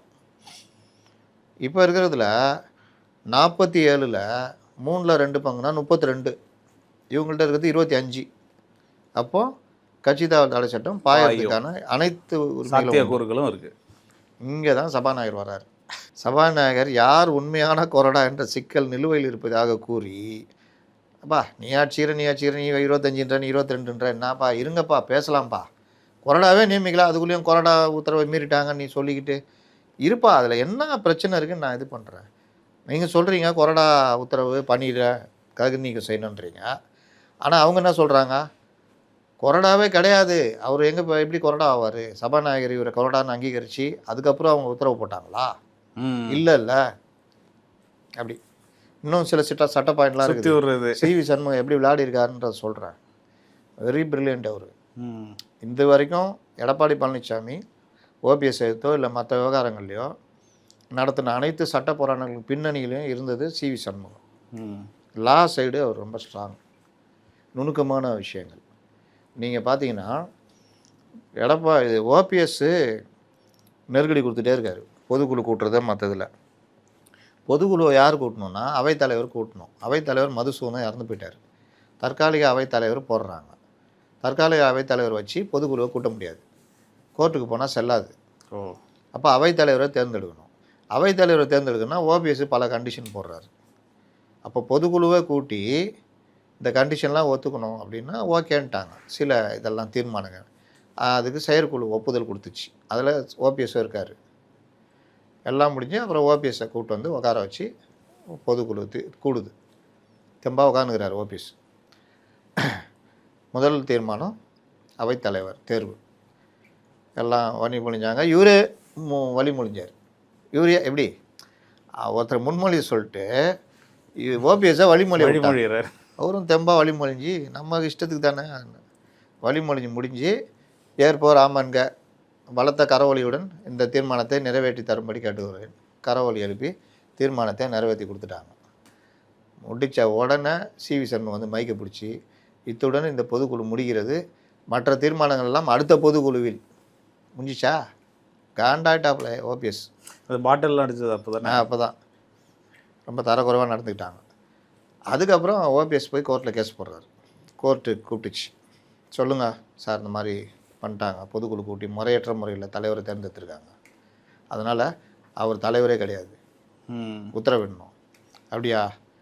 இவங்க தரப்பு பொதுக்குழுவை முறையாக கூட்டி அதில் தீர்மானம் நிறைவேற்றி வழிமொழிந்து இவர் தான் முன்மொழிந்து ஓபிஎஸ் தான் வழிமொழிந்தார், முறைப்படி அவைத்தலைவர் தேர்ந்தெடுத்தோம். அதற்கு பிறகு நிர்வாக காரணங்களுக்காக நாங்கள் பொதுக்குழுவை ஒத்தி வைத்து இன்னொரு தேதி சொல்லியிருக்கோம். பிட்வீன் 15 டேஸுக்கு மேலே உடனே கூட்ட முடியாது, 15 நாள் டைம் கொடுக்கணும். அதை முறைப்படி பண்ண போகிறோம், முறைப்படி நாங்கள் கூட்ட போகிறோம். அதனால் 23 நாள் டைம் இருக்குது. செல்லாது. நீதிபதி ஓபிஎஸ் அவங்க பொதுக்குழு கூட்டினாங்களா? ஆமாம். செயற்குழு கூட்டினீங்களா? ஆமாம். என்னென்ன தீர்மானம் விவாதித்தோம். முறைப்படி பொதுக்குழு கூட்டினாங்க. முதல் தீர்மானம் என்ன? தலைவர் தேர்ந்தெடுக்குது அவைத்தலைவர். சரி, முன்மொழிஞ்சாங்களா? முன்மொழிஞ்சாங்க. நீங்கள் தான் வழிமொழிஞ்சிங்களா? இல்லைங்க, அதான் அதுக்குள்ளே அவங்க முன்மொழிஞ்சாங்களா? ஆமாம். நீங்கள் வழிமொழிஞ்சிங்களா? ஆமாம் வழிமொழிஞ்சாங்க. அப்புறம் தீர்மானம் நிறைவேறிச்சிங்க. ஆனால் பாருங்கள், தீர்மானம் நிறைவேறிச்சிங்க. ஆனால் பாருங்கள், அதுக்கப்புறம் இவங்க வந்து மாநாடு பொதுக்குழுவை இது தள்ளி வச்சுட்டாங்க. அடுத்த இந்த தீர்மானம் மட்டும் போதும், மற்ற தீர்மானம் முடிஞ்சிச்சா? தேர்ந்தெடுத்துட்டிங்களே? ஆமாம். இப்போ அவர் தானே அவைத்தலைவர்? ஆமாம். அப்போ அவர் தான் கூட்ட முடியும். நீங்கள் என்ன செய்கிறீங்க? இங்கே வாங்க அவைத்தலைவரை, எல்லாருக்கும் முறையாக அழைப்பு அனுப்பணும், அதை ரெஜிஸ்டர் பண்ணணும், அது டாக்குமெண்ட்டாக வைக்கணும், அதை வந்து நீங்கள் பொதுக்குழு கூட்டணும், இவங்க எல்லாரும் வர்றதை உறுதிப்படுத்தணும், யாரையும் இது பண்ணாமல் கேஸ் வந்துச்சுன்னா எடுத்துக்குவோம். அதனால் முறையாக எல்லாருக்கும் அனுமதி ஆளுங்க நீங்கள் அடுத்த பொதுக்குழு நடத்துங்க. அடுத்த பொதுக்குழுவுக்கு போகவே இல்லை. அது போல தான் ஏடிஎம் ஆஃபீஸில் போய் அடித்து உடைச்சார். இப்போ தெரியுதா சிவி சண்முகத்துடைய பவர் என்ன? ஏன்னா நீங்கள் டக்கர் அடித்தாலும் அவைத்தலைவர் இல்லாமல் பொதுக்குழு கூட்ட முடியாது. அப்போ பொதுக்குழுவை நைஸாக கூட்ட வச்சு அதில் அவைத்தலைவரை தேர்ந்தெடுக்கிறத முதல் தீர்மானமாக மாற்றி உடனே பொதுக்குழுவை கேன்சல் பண்ணி என்னென்ன இது எல்லாம். அதனால தான் சொல்ல வரேன். இப்போ சபாநாயகர் இங்கே எப்படி விளையாடுவார்? சபாநாயகர் யார் உண்மையான கொறடா என்ற சிக்கல் நிலுவையில் இருப்பதாக கூறி 25 பேர் மீதான தகுதி நீக்க நடவடிக்கையை உடனே எடுக்காமல் காலதாமதம் செய்ய வாய்ப்பு உள்ளது. தெலுங்கானாவில் சந்திரசேகர ராவுடைய டிஆர்எஸ் கட்சியில் வந்து ஒரு 9-10 எம்எல்ஏக்கள் விலகி போய் எதிரில் அவங்க தகுதி நீக்கம் செய்யணும்னு இன்னை வரைக்கும் அதை செய்யாமல் அப்படியே ஓடிட்டுருக்கு. அந்த மாதிரி சபாநாயகர் கையில் தான் இருக்குது, இன்னி வரைக்கும் ஓடிட்டுருக்கு. ஆமாம். ஒருவேளை சபாநாயகர் எம்ஆர் விஜயபாஸ்கரை கொறடாக அங்கீகரித்து விட்டால் அக்ரி கிருஷ்ணமூர்த்தி உத்தரவு செல்லாதாகிவிடும். அப்போது 25 பேரும் தகுதி நீக்கத்தில் வந்து தற்காலிகமாக தப்பிக்கலாம். அப்பா அவங்க தான் ஆள்கள் ஜாஸ்தி வச்சுக்கிறாங்க, அவங்க தான் கொறடா, அதனால் உங்களது செல்லாது. கோர்ட்டு போகிற வரையும் அப்படியே போயிட்டுருக்கலாம், கோர்ட்டுக்கு போகிற வரைக்கும். ஆனால் கட்சியின் பொதுச்செயலாளர் நியமித்த கொறடாவின் பேச்சை மீறினால் தகுதி நீக்கம் நிச்சயம். ஆனால் நடைமுறையில் சபாநாயகர் யாருடைய கடிதத்தை ஏற்றுக்கொள்கிறார் என்பதும் இந்த விவகாரம் நீதிமன்றத்துக்கு செல்லும்போது அங்கு என்ன தீர்ப்பு என்பதும் அந்த 25 எம்எல்ஏக்களின் பதவியை தீர்மானிக்கும். சபாநாயகர் இங்கே சொல்லிட்டாரு, இவங்க அப்போ அடுத்து என்ன பண்ணணும்? கோர்ட்டுக்கு தான் போகணும். ஆமாம். ஏங்க நான் தாங்க கட்சி தலைமை, நான் தான் பிஃபார்ம்லாம் சைன் பண்ணி கொடுத்தவன், எனக்கு தான் நீங்கள் பல இதில் பாருங்கள் உச்சநீதிமன்றம் இப்படி தீர்ப்பு கொடுத்துருக்கு, சபாநாயகர் இங்கே இப்படி முடிவு எடுக்கிறாரு அப்படின்னு கோர்ட்டுக்கு தான் போகணும். கோர்ட்டு அதை விசாரித்து நடக்கும். இது நாள் ஓடும்ல. வேறு ஏதாவது சட்ட ரீதியான அவங்களுக்கு பாதுகாப்பு இருக்கா அப்படின்றாங்க. இது இப்படி தள்ளி வைக்கலான்னு சொல்கிறேன். சபாநாயகர் இந்த மாதிரி அலக்கழிக்கலாம், அது மூலிமா கோர்ட்டில் போய் தீர்த்துக்கலாம், கோர்ட்டு உத்தரவிடும். கோர்ட்டு சில நேரம் சபாநாயகர் உத்தரவுலாம் ரொம்ப தலையிடாது. லேட் ஆகும், நாள் கணக்காகும். இல்லை இங்கே போட்டோன்னே இங்கே இருந்து தான் வழிகாட்டிக்கிறாங்களே முன்னோர்கள். இங்கே இருந்தவொடனே வேறு ஏதாவது போட்டு இல்லாட்டி சுப்ரீம் கோர்ட்டு போய் இப்படி இழுத்துலாம் வாங்கிட்டு வருவாங்க மேல்முறையீடு. இந்த சூழல் பெரும் சட்ட போராட்டத்திற்கு வழிவகுக்கும். அந்த 25 எம்எல்ஏக்கள் தங்களை பாதுகாத்து கொள்ள 3 முக்கிய வழிகள் இருக்குது. யார் உண்மையான கட்சி, தேர்தல் ஆணையத்துடைய அங்கீகாரத்தை இவங்க வாங்கணும். அதுக்கு ஸ்பிளிட்டு வேணும், பார்ட்டி ஸ்பிளிட்டு 32. இவர்கள் கட்சியை விட்டு வெளியேறவில்லை. நாங்கள் நேற்று அதில் தான் நான் சொன்னேன்ல, சிவி சண்முகம் எவ்வளோ டெக்னிக்கலாக இருக்காருன்னு. இவர்கள் தகுதி நீக்க நடவடிக்கையிலேருந்து தப்பிக்கணும்னா நாங்கள் வந்து கட்சி விட்டு வெளியேறலைங்க. எங்கள் 25 பேர் கொண்ட குழு தான் உண்மையான அதிமுக. எடப்பாடி பழனிசாமி நியமித்த கொறடா எங்களை கட்டுப்படுத்தாது அப்படின்னு ஆர்கியூ பண்ணணும். ஏற்கனவே தேர்தல் ஆணையம் மற்றும் நீதிமன்றம் எடப்பாடி பழனிசாமி தரப்பை அங்கீகரித்துள்ளதால் இந்த வாதம் சட்ட ரீதியாக எடுபடாது. அப்போது நேரத்தை கடத்தலாம், நாட்களை கடத்தலாம், இந்த இயரிங் அந்த இயரிங்னு. சபாநாயகரின் தனி அதிகாரம். சபாநாயகர் நினைத்தால் யார் உண்மையான கொறடா என்பதில் இன்னும் தெளிவில்லை. இப்போ வரைக்கும் இல்லைல்ல. ஆமாம். இது தொடர்பான மனு என் பரிசீலனை இருக்குது அப்படின்னு கூறி தகுதி நீக்க நடவடிக்கையை மாத கணக்கில் அல்லது அந்த சட்டமன்ற காலம் வரை தள்ளி போடலாம். நடுவில் நீதிமன்றம் தலையிட்டால் மாற்றிக்கணும்னு வச்சிங்களேன், அது வரைக்கும் அவர் தள்ளி போடலாம். இருப்பா அடிச்சுக்கிறீங்களே, அவர் 25க்குது, எங்கள் கட்சி தான் பெரிய கட்சி கொறடான்றாரு. நீங்கள் என்ன சொல்கிறீங்க, தேர்தல் ஆணையம் எங்களை அங்கீகரிச்சினீங்க. தேர்தல் ஆணையம் உங்களை அங்கீகரிக்கும் போது இவங்க கூட இருந்தாங்களப்பா, இப்போ அவங்க தானே வெளியேறாங்க. 2 பேரும் பேசிக்கிட்டு இருந்தால் எப்படி அடிச்சு காட்டுங்கப்பா யார் பெரிய ஆளுன்னு அப்படின்னாங்க. அதனால் சபாநாயகருக்கு இப்போ இவங்களுக்கு 25 பேர் தேவையில்லை. அப்போ என்ன பண்ணுவாங்க, சாதகமாக தானே தள்ளி போடுவாங்க. அப்படி இப்படி போன தடவை நடந்தில்ல, தனபால் இவங்க இதே எடப்பாடி பழனிசாமி கவர்மெண்ட் 22 பேர் வெளியே போனாங்கல்ல. ஆமாம். 22 பேரும் தகுதி நீக்கம் பண்ணி விட்டாங்க. பண்ணோன்னா அவங்க கோர்ட்டுக்கு போனாங்க. அப்போல்லாம் நானெல்லாம் சொல்லியிருந்தேன், கோர்ட்டுக்கு போனீங்களா முடிஞ்சிச்சு, இது தீர்ப்பு வர வரைக்கும் எடப்பாடி பழனிசாமி பிரச்சனை இல்லை. ஏன்னா 22 பேர் இல்லைன்னா அது எண்ணிக்கை டோட்டல் எண்ணிக்கை குறைஞ்சிச்சா. அப்போ இருக்கிற ஆளை வச்சு அவர் ஈஸியாக மெஜாரிட்டி காமிச்சிட்டு போயிட்டே இருந்தார். 2019 பார்லிமெண்ட் எலெக்ஷன் நெருக்கத்தில் தான் தீர்ப்பு வருது தகுதி நீக்கம் செல்லுன்னு. அப்போ அந்த 23 தொகுதி நடுவில் ஒருத்தர் இறந்து போனாங்க, அதெல்லாம் சேர்த்து 23 தொகுதியோ 22 தொகுதியோ அதற்கான தேர்தல் பார்லிமெண்ட்டோடு சேர்ந்து நடந்தது. அது வரைக்கும் தள்ளினாப்புல 2 வருஷம். இந்த மாதிரி சட்டத்தில் பூந்து விளையாடுறதெல்லாம் அது. ஒருவேளை சபாநாயகர் எடப்பாடி தரப்பு கொறடாவை ஏற்றுக்கொண்டு 25 பேரையும் தகுதி நீக்கம் செய்தால், திடீர்னு ரொம்ப நியாயமான ஆகிட்டாருங்க ஜேசிடி பிரபாகரன் அப்படின்னா, அவர்கள் உடனடியாக உயர்நீதிமன்றத்தையோ அல்லது உச்சநீதிமன்றத்தையோ போவாங்க, பாதிக்கப்பட்டாங்க 25 பேர். அப்போ அவங்க என்ன சொல்லுவாங்கன்னா, உட்கட்சி ஜனநாயகம் சரியாக மதிக்கலை அல்லது சரியான விசாரணை இல்லாமல் நாங்கள் தகுதி நீக்கம் செய்யப்பட்டிருக்கோம், அதனால் இதுக்கு ஸ்டே கொடுக்கணும்னு கேட்பாங்க. அது கொஞ்ச நாள் ஓட்டலாம். இதனால் 25 பேர் என்பது மொத்த அதிமுக எம்எல்ஏக்களில் 2/3 இல்லாதனால சட்டத்தின் ஓட்டைகளை தவிர்த்துப்பதால் அவர் பதவி பறிபோக ரொம்ப வாய்ப்பு இருக்குது. ஆனால் பதவி போனாலும் பரவாயில்ல, ஆட்சி மாற்றத்தில் புதிய கூட்டணி உருவாக்குவதில் இலக்கு என்று அவர்கள் துணிந்து வாக்கெடுப்பில் கொறடாவை மீறி தான் செயல்பட்டிருக்காங்க. இதனால் அவங்க வந்து சபாநாயகர் மூலிமா தான் தீர்வு தேட முடியும். இல்லை கட்சியை விட்டு நீக்கினாங்கன்னா தப்பிப்பாங்க, எம்எல்ஏ பதவி தப்பிக்கும். ஆனால் கட்சியில் உரிமை கோர முடியாது. இது ஒன்று. சரி, இப்போ 47 பேரில் 25 பேர் நிலைமை என்ன ஆகும் அப்படின்னா, 2ல் 3ல் 2 பங்கு இல்லை, அதாவது 32 பேர் இல்லை. 2 பேர் இல்லை. அப்போ இப்போ என்ன செய்வாங்க, இதை வந்து பார்ட்டி ஸ்பிளிட்டுன்னு சொல்ல முடியாது, தேர்தல் ஆணையத்துக்கும் போக முடியாது. இதை வந்து டிஃபெக்ஷன், கட்சி தாவல் தான் பார்ப்பாங்க. அப்போது சபாநாயகர் மறுபடியும் அதே தான் கொறடா மேட்ரு அதுன்னு அப்படியே பெண்டிங்கில் வச்சார்னா இது தள்ளும். ஆனால் ஒரு கொறடா முறையாக சபாநாயகரால் அங்கீகரிக்கப்பட்டு சட்டமன்ற பதிவேட்டில் ஏறும் வரை அவர் பிறப்புக்கும் உத்தரவை மீறுவது தகுதி நீக்கத்துக்கு இட்டு செல்லுமா? நம்மளால சொன்னோம்ல. ஆமாம், சபாநாயகர் இவர் அக்ரி கிருஷ்ணமூர்த்தியை கொறடா அப்படின்னு சொல்லிட்டா தான் அவர் பவருக்கு வருவார். அப்போது அவர் ஒரு இது கொடுத்தாருன்னா எங்களை கட்டுப்படுத்தும். இவர் சபாநாயகரை அங்கீகரிக்கலாம், அப்போ எப்படிங்க அந்த முடிவு எங்களை கட்டுப்படுத்தும் அப்படின்னு சட்ட ரீதியாக ஒரு பாயிண்ட்டை இவங்க கொண்டு போகலாம் இவங்க. அதனால் எங்களை நீக்கலாம் முடியாதுங்க, தகுதி நீக்கலாம் செய்ய முடியாது அப்படின்னு. சபாநாயகர் வேண்டுமென்றே வேண்டுமென்றே அக்ரி கிருஷ்ணமூர்த்தியை அங்கீகரிக்காமல் தாமதப்படுத்தினால் 25 பேர் தாவேக்காவுக்கு ஆதரவாக வாக்களித்தாலும் யார் கொறடா என்றே முடிவாகாத போது நான் யாரை மீறினேன் என்று அவர்கள் நீதிமன்றத்தில் வாதிட முடியும். வாதாடலாம். சபாநாயகர் விஜயபாஸ்கரையும் ஏற்றுக்கலாம். அப்போ பெரும்பான்மைன்னு காமிச்சிக்கிட்டு ஏற்கலாம். தெரியும் தப்புன்னு தெரிஞ்சு ஏற்றுக்கலாம். ஆமாம். ஆனால் சிவசேனா கட்சியில் சுபாஷ் தேசாய் தீர்ப்பு இந்த இடத்துல இன்டர்ஃபியர் ஆகும். என்னது, கொறடாவை நியமிக்கும் அதிகாரம் அந்தந்த அரசியல் கட்சியின் தலைமைக்கே உண்டு, வெறும் சட்டமன்றத்தில் அதிக உறுப்பினர் வச்சுலாம் செல்லாதுன்னு இந்த தீர்ப்பை மேற்கோள் காட்டி ஏடிஎம்கே தரப்பு இபிஎஸ் தரப்பு பேசலாம். அதனால் இது யார் எண்ணிக்கை அதெல்லாம் கணக்கு இல்லை. 32 பேர் வந்தால் தப்பிப்பீங்க, இல்லாட்டி அவங்க சொல்கிறது தான் கணக்குன்னு. அதுக்குள்ளே தான் இந்த விஷயங்கள்லாம். சரி, ஒரு சபாநாயகர் தனது அதிகாரத்தை பயன்படுத்தி இத்தகைய சூழலை உருவாக்க முடியும். இருங்கப்பா பேசலாம்ப்பா இருங்கப்பா அப்படின்னு. இந்த மாதிரி இதுக்கு பேர் தாமதப்படுத்தும் உத்தி,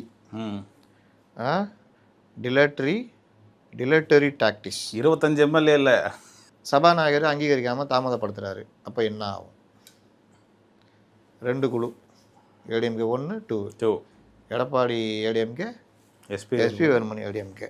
சபாநாயகர் இருதரப்பு கொறடா கடிதங்களையும் அண்டர் கன்சிடரேஷன், பரிசீலனையில் உள்ளது என்று நிறுத்தி வைக்கலாம். அதற்கான அதிகாரம் சபாநாயகருக்கு இருக்குது. 5 வருஷம் ஃபுல்லாகவே நிறுத்தி வைக்கலாம். ஓரளவுக்கு அங்கே அநியாயம் பண்ணலாம், ஓரளவுக்கு தான் அநியாயம் பண்ண முடியும், ஒரேடியாக பண்ண முடியாது. அந்த சூழலில் 2 குழுக்களும் தனித்தனியாக அமரவோ அல்லது ஒரே கட்சியின் வெவ்வேறு பிரிவுகளாக செயல்படவோ சபாநாயகர் அனுமதிக்கலாம். இந்த மாதிரி நடந்திருக்க. மதிமுகலேருந்து பிரிஞ்ச பொழுது இந்த இவர் செஞ்சி ராமச்சந்திரன் எல்லாம் பிரிஞ்சப்போ அவங்கள அதே இதில் மதிமுக 2ன்னு தனியாக அங்கீகரித்து உட்கார வச்சுருந்தாங்க. தேமுதிகவில் சிஎம் 12 பேர் போய் பார்த்தாங்களே, அவங்கள தனியாக தானே இயங்க வச்சுருந்தாங்க. அவங்கள இவர் வெளியேற்றலை, அப்படியே விட்டுட்டார். ஏன்னா வெளியேற்றினா எண்ணிக்கை குறைஞ்சிடும், அந்த எதிர்கட்சி தலைவன்றது போயிடும். அதனால் அப்படியே ஓடிச்சு. இது அந்த 25 எம்எல்ஏக்களுக்கு ஒரு தற்காலிக பாதுகாப்பை வழங்கும். ஏனெனில் யார் கொறடா என்பதில் அதிகாரப்பூர்வ முடிவு வரும் வரை யாருடைய உத்தரவை மீறினார்கள் அப்படின்ற கேள்விக்கு அது ஒரு இது போகும். சரி, வாக்கெடுப்பு போது என்ன நடக்கும்? வாக்களிச்சிட்டாங்க, இன்றைக்கி வாக்களிப்பு முடிச்சிட்டாங்க, கொறடா உத்தரவை மீறிவிட்டார்கள் என்று இவர் டேரப்பில் போய் புகார் கொடுக்குறாங்க. சபாநாயகர் கொறடா நியமனமே இன்னும் முடிவாகலை, நான் நியமிச்சாதானப்பா அப்படின்னு, தகுதி நீக்கத்திற்கு உரியதல்ல அப்படின்னு அந்த புகாரையே அவர் தள்ளுபடி பண்ணலாம். அப்போ என்ன ஆகும்? ஏப்பா கொறடாவே நான் அறிவிக்கல, ஆனால் கொறடா உத்தரவு மீட்டான்னு ஏன்ட்டான்னு சொல்கிறேன்.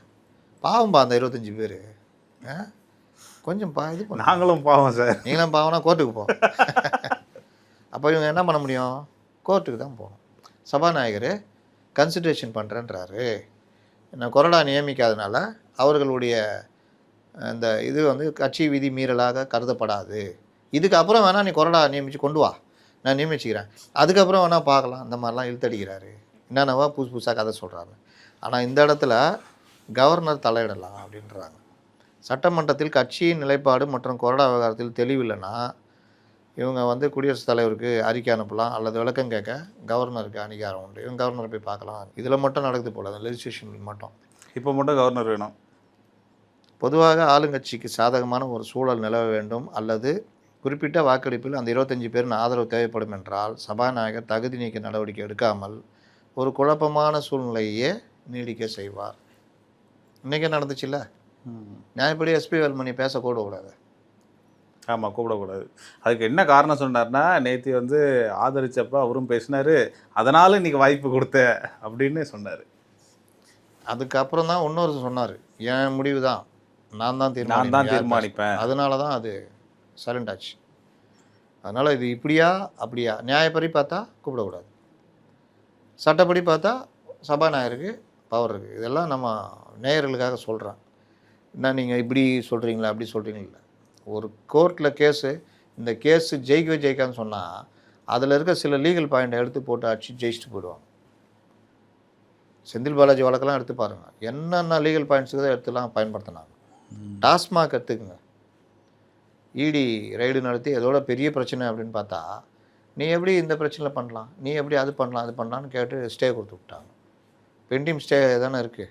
ஆமாம், இந்த மாதிரி சின்ன சின்ன விஷயம். மணல், நீ என்ன ஒருத்தர் கொலை செஞ்சுட்டாங்க ஒரு இது, அதை ப்ரிடிகேட் அஃபென்ஸாக வச்சுட்டு நீ எப்படி இந்த மேட்டரில் உள்ளே வரலாம் அப்படின்லாம் டெக்னிக்கலாக பல விஷயம் இது பண்ணுவாங்க. சிலர் ஜட்ஜியே மிரட்டுவாங்க. நீங்கள் இந்த வழக்கே எடுக்கக்கூடாதுங்க, இந்த வழக்கை விசாரணைக்கு உகந்ததில்லை, நீங்கள் இந்த வழக்கை நீங்கள் விசாரிக்க முடியாது அப்படின்வாங்க. கண்ணை குத்திடுவாங்க போலியே. அதுக்கு தான் சீனியர் கவுன்சில்லாம் கொண்டு வர்றது.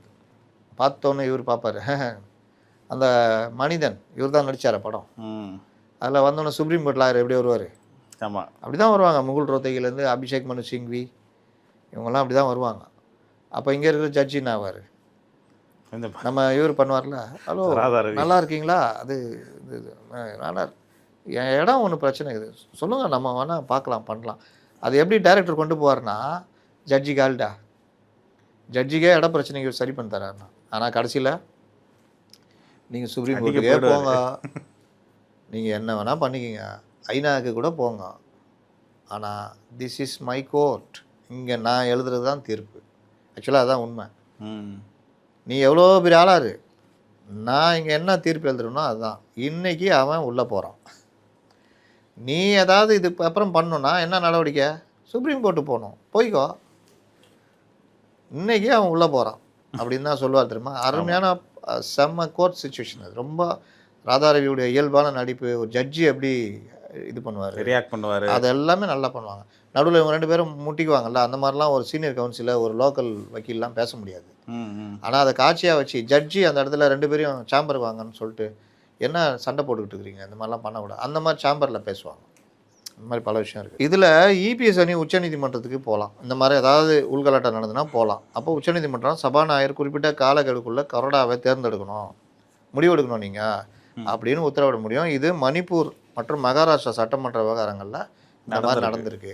எல்லாத்துக்கும் நம்ம அண்ணன் என்டிஏகிற அப்படியே பிஜேபி. சபாநாயகர் அங்கீகரிக்காமல் தாமதப்படுத்துவது என்பது 25 பேருக்கு வழங்கப்படும் ஒரு சட்ட கேடயம் போன்றது. ஆனால் இந்த கேடயம் நீதிமன்றத்துடைய தலையீடு வரும் வரையில் தான். தலையீடு வந்துச்சுன்னா முடியாது. அப்போ அவங்க என்ன பண்ணுவாங்க, எடப்பாடி பழனிசாமி அவர்கள் 25 எம்எல்ஏக்களை கட்சியை விட்டு நீக்கினால் என்ன நடக்கும். சரி இதெல்லாம் வேணாப்பா, ரொம்ப ஆடுறீங்க, 25 பேரும் கட்சியை விட்டு நீக்கிறேன் அப்படின்னு எடப்பாடி முடிவெடுக்கிறான்னு வச்சுக்கோங்க. அப்போது என்ன ஆகும், இது ஒரு பாசிபிலிட்டி இருக்குது. என்ன நடக்கும் அப்படின்னா, இந்திய அரசு இது ஒரு நுணுக்கமான ஒரு விஷயம். கட்சியை விட்டு நீக்கினாலும் அவருடைய எம்எல்ஏ பதவி நீக்கிட்டாங்கன்னா எம்எல்ஏ பதவி தப்பிக்கும், இண்டிபெண்ட்டாக ஆகிடுவாங்க. ஆமாம், அவங்களே நடவடிக்கை எடுத்துட்டாங்கல்ல, நீ தான் என்ன நீக்கிட்டேப்பா, அப்புறம் நான் யார் கட்டு பண்ணணும், ஒரு குற்றத்துக்கு ஒரு தண்டனை தான். அதனால் எம்எல்ஏ பதவி தப்பிக்கும். 25 பேரும் எம்எல்ஏவாக செயல்படுவார்கள். ஸ்ட்ரைட்டாக டிவிக்குள்ளே போய் சேர்றதுக்கு ஒரு வாய்ப்பு. அப்படிலாம் போக முடியாதுங்க. நீங்கள் அதிமுக கைவிட்டு போகுதில்ல உங்களுக்கு, இவங்க அதிமுக வெள்ளத்தை அனுப்பிட்டா சொல்கிறேன், அதிமுகவும் சேர்த்து கைப்பற்றணுன்றது தான் எஸ்பி வர்மன் தரப்பு. அதுக்கு நீங்கள் 32 எம்எல்ஏ வந்துட்டா, எங்களை கட்சி தாவல் பிளவுன்னு சொல்லிட்டு வந்துடுச்சு, எங்களுக்கு அதிக பொதுக்குழு இருக்குது, அது இன்னும் நேராக இதுக்கு தேர்தல் ஆணையத்துக்கு போகலாம். அப்போ என்ன நடக்குன்றதையும் நம்ம பேசிடுவோம். கட்சியை விட்டு நீக்குவதும் தகுதி நீக்கம் செய்வதும் ஒன்றல்ல. கட்சியை விட்டு நீக்குறதுன்றது இவங்களுக்கு சேஃப்டி. ஏப்பா இப்போ ஏதாவது இவர் 100% வெளியேறினார காமராஜ், அவரை கட்சி விட்டு நீக்கிட்டாங்க. ஆமாம், இது இல்லாட்டினாலும் இப்போ 5 எம்எல்ஏ இருக்காங்க, காமராஜ் மட்டும் போயிட்டார் அப்படின்னா தகுதி நீக்கம் செய்யலை, கட்சியை விட்டு நீக்கிட்டார் டிடிவி அப்படின்னா அவருக்கு ஜாலி, ஜாலி அப்படின்ட்டு இங்கே வந்துடுவார். தகுதி நீக்கம் செய்ய சொல்லி சபாநாயகருக்கு கொறடா கொடுத்தாருன்னா தகுதி நீக்கம் ஆகிடும், முடிஞ்சிடும் கதை, கோர்ட்டுக்கு போனால் கூட செல்லாது. அப்போ இவர் ஒன்றே ஒன்று கண்ணே கண்ணு இங்கே வந்தால் 100% வந்த மாதிரி. அதனால் ஒன்றும் இது கிடையாது. அப்போ கட்சி நடவடிக்கைன்றது எடப்பாடி பழனிசாமி ஒரு கட்சியின் பொதுச் செயலராக 25 பேரை கட்சியிலிருந்து நீக்க அதிகாரம் கொண்டவர். இதன் மூலம் அவர்கள் கட்சியின் அடிப்படை உறுப்பினரை பதவியும் இழந்துருவாங்க. ஏடிஎம்கே அவங்களுக்கு சம்மதம் ஆகிடும்.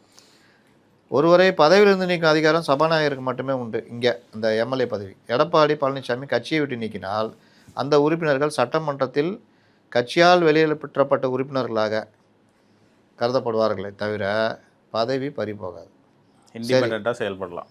இப்போ ஜி விஸ்வநாதன் கேஸ் உச்சநீதிமன்றத்தில் வந்திருக்கு. இந்த தீர்ப்பின்படி ஒரு எம்எல்ஏவை கட்சி நீக்கினாலும் அவர் சட்டமன்ற ஆவணங்களில் தாய் கட்சியின் உறுப்பினராகவே தொடருவார். ஏடிஎம்கேவாக தொடருவாங்க. அவர்கள் எடப்பாடி பழனிசாமிக்கு எதிராக அல்லது கொறடா உத்தரவுக்கு எதிராக வாக்களிக்காத வரை வெறும் கட்சி நீக்கம் மட்டும் அவர்களை பதவியிலிருந்து அகற்றாது.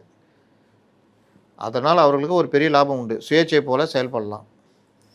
ஆனால் தொழில்நுட்ப ரீதியாக தகுதி நீக்க பயமும் இருக்காது, ஜாலியாக இருக்கலாம். 25 பேரும் இவர் ஆதரிக்கலாம், பதவி வாங்கிக்கலாம். இங்கு தான் சிக்கல் நீடிக்கிறது. கட்சி அவர்கள் நீக்கிவிட்டாலும் சட்டமன்ற வாக்கெடுப்பின் போது அவர்கள் பழைய கட்சியின் கொறடா உத்தரவை தான் பின்பற்ற வேண்டும் என்று சில பேர் சொல்கிறாங்க. நீக்கியாச்சு, ஆனாலும் நீ வந்து எம்எல்ஏ அந்த கட்சியால் தான் தேர்ந்தெடுக்கப்பட்டிருக்க, அதனால் இதுக்கப்புறமும் பழைய கொறடா என்ன உத்தரவு வராரோ நீ அதை செயல்படணும் அப்படின்னு. ஆனால் யார் உண்மையான கொறடா என்ற கேள்வி சபாநாயகர் நிர்வகிப்பதால் இந்த இடத்துல அவர்களுக்கு சாதகமான சூழலே நிலவும் அப்படின்னு. ஆனால் இது எப்படின்னு எனக்கு இன்னும் தெரியல. கட்சி விட்டே வெளியே அனுப்பிச்சிட்டிங்க, அப்புறம் எப்படி அந்த கொறடா கட்டுப்படுத்துவார்? அது மாதிரி ஒரு குற்றத்துக்கு ஒரு தடவை தான் தண்டனை, இதை நீக்கிட்டீங்களா? எடப்பாடி பழனிசாமி தரப்புக்கு என்னென்ன பின்னடைவு இருக்குது? எடப்பாடி பழனிசாமி அவர்கள் கட்சியை விட்டு நீக்கினால் அது அந்த 25 பேருக்கு சட்ட ரீதியான சுதந்திரத்தை கொடுத்துரும். அவர்கள் மீது கட்சி தாவல் புகார் கொடுக்க எடப்பாடி தரப்புக்கு எந்த இது வாய்ஸ் இல்லாமல் போயிடும். ஆனால் இவர் தான் நீக்கிறாரு. நீக்கிட்டு நான் தகுதி நீக்கம் பண்ண கேட்க முடியாது. சட்டமன்றத்தில் அவர் தனி வரிசையில் அமர்ந்து கொண்டு எடப்பாடிக்கு தொல்லை கொடுக்கலாம். தாவேகா மீதான வாக்கெடுப்பில் அவர்கள் தாராளமாக இனி வர்றதுலலாம் அவங்க இது பண்ணிக்கலாம். இந்த இதில் அதாவது டோட்டலாக நம்ம ஓவரால் சமப் பண்ணோன்னா சபாநாயகர் எவ்வளோக்கு எவ்வளோ தாமதிக்கிறாரோ அவ்வளோக்கு எவ்வளோ இவங்களுக்கான 25 பேருடைய இதை கொறடா உத்தரவை காமிச்சு தகுதி நீக்கம் செய்ய முடியாது. சபாநாயகர் போயிட்டு இருக்கலாம். ஆமாம். இதில் நாளை பின்ன தேர்தல் ஆணையத்தில் போய் இவங்க முறையிடலாம். ஒருவேளை தகுதி நீக்கம் பண்ண சொல்லி பண்ணிட்டாங்கன்னா தேர்தல் ஆணையத்தில் போய் எப்படி முறையிடலாம்? இங்கே சிவி சண்முகம் எப்படி ப்ரில்லியண்ட்டாக மூவ் பண்ணியிருக்கான்றதை சொல்ல வரேன். சிவி சண்முகம் தரப்பான பேட்டி கொடுத்தாங்கல்ல. ஆமாம். இவர் வந்து திமுகவுக்கு போகணுன்னு முடிவெடுத்துட்டார். எங்களுக்கு இது பிடிக்கல, எங்களுக்கு அதிர்ச்சி. ஆமாம், பல தோல்வி சந்தித்த பிறகு இந்த தோல்வி இருந்திருக்கு, இந்த தோல்வி பற்றி விவாதிக்கணும், அதனால் பொதுக்குழுவை கூட்டணும், பொதுக்குழுவில் எப்படி தோல்வி ஏற்பட்டது, என்னென்ன இது, அதை பற்றி நம்ம நீண்ட விவாதிக்கணும். இப்படி ஒரு கொக்கி போட்டார்ல. அப்படின்னா இவங்க வந்து எப்படி பார்ட்டியுடைய அக்கறை உள்ளவங்களா காட்டிக்கிறாங்க. இவர் மோசம், இவர் சரியில்லை அப்படின்லாம் திட்டலை, அவருக்கு எதிராகவும் பேசலை, டெக்னிக்கலாக எப்படி போகிறாங்க. பொதுக்குழுவை கூட்ட கோரிக்கை வைத்திருப்பது இந்த விவகாரத்தை சாதாரண கட்சி பிளவிலிருந்து கட்சி அதிகாரத்தை கைப்பற்றும் போரா மாற்றுது. கொஞ்சம் ஏமாந்தால் கட்சி கையில் வந்துடும். இன்னொன்று, இப்போ தகுதி நீக்கத்துலேருந்து இவனை காப்பாற்றிக்கலாம். நாங்கள் வந்து பார்ட்டி ரீஃபார்மர் தான், நாங்கள் வந்து டெஸ்ட்ராயர் கிடையாது, கட்சிக்கு எதிராக போனோம் கிடையாதுன்னு. இந்த எப்படி உதவுன்றது பாருங்கள். அந்த 25 எம்எல்ஏ வெறும் பேட்டி மட்டும் அளிக்காமல் பொதுக்குழுவை கூட்ட வேண்டும் என்று கோரிக்கை வைப்பதன் மூலம் ஒரு வலுவான தற்காப்பு வாதத்தை வைக்கிறாங்க. அவங்க எடப்பாடி திட்டல, வேறு எதுவும் சொல்லலை, அவங்க சொல்கிறது பொதுக்குழு கூட்டு. ஆனால் என்ன ஒருவேளை எடப்பாடி பழனிசாமி அவர்கள் மீது தகுதி நீக்க நடவடிக்கை எடுத்தால் அவர்கள் நீதிமன்றத்தில் நாங்கள் கட்சியை விட்டு போகவில்லை, நாங்கள் ஒன்றும் வேறு எந்த இதுவும் பண்ணல, கட்சி விதிகளின்படி பொதுக்குழுவை கூட்டவே கேட்டோம், எடப்பாடி பழனிசாமி தரப்பு தான் ஜனநாயக விரோதமாக எங்களை கட்சியை விட்டு நீக்கிறாங்க, நாங்கள் கட்சியை சரி பண்ணணும் தான் சொல்கிறோம், எங்கே தப்பு நடந்துட்டு பேசலாம் தான் கேட்குறோம், இவர் எங்களை வெளியேற்றுறாரு அப்படின்னு ஒரு வாதம் வைக்கலாம்.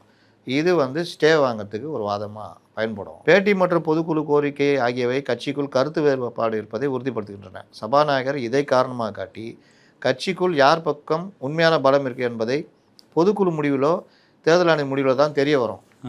அதுவரை கொறடா உத்தரவை மீறியதாக தகுதி நீங்கள் செய்ய முடியாது, வாடா அங்கே போய் முடிச்சுட்டுங்க அப்படின்னு தள்ளி போட ஒரு அரசியல் காரணத்தை, பொலிட்டிக்கல் ரீசனை எடுக்கிறதுக்கும் காரணம் இருக்குது. நீங்கள் முதல்ல உங்கள் கதையெல்லாம் முடிச்சுட்டு வாங்க, போய் தேர்தல் ஆணையம்லாம் அது வரைக்கும் நான் கொறடா யார் நான் முடிச்சுட்டு வாங்க, நான் கொறடா நிறுக்கிறேன். அப்போ இவங்க நீக்கினது கொறடாவே இல்லையா, அப்புறம் எப்படி 25 பேர் நீக்க முடியும்?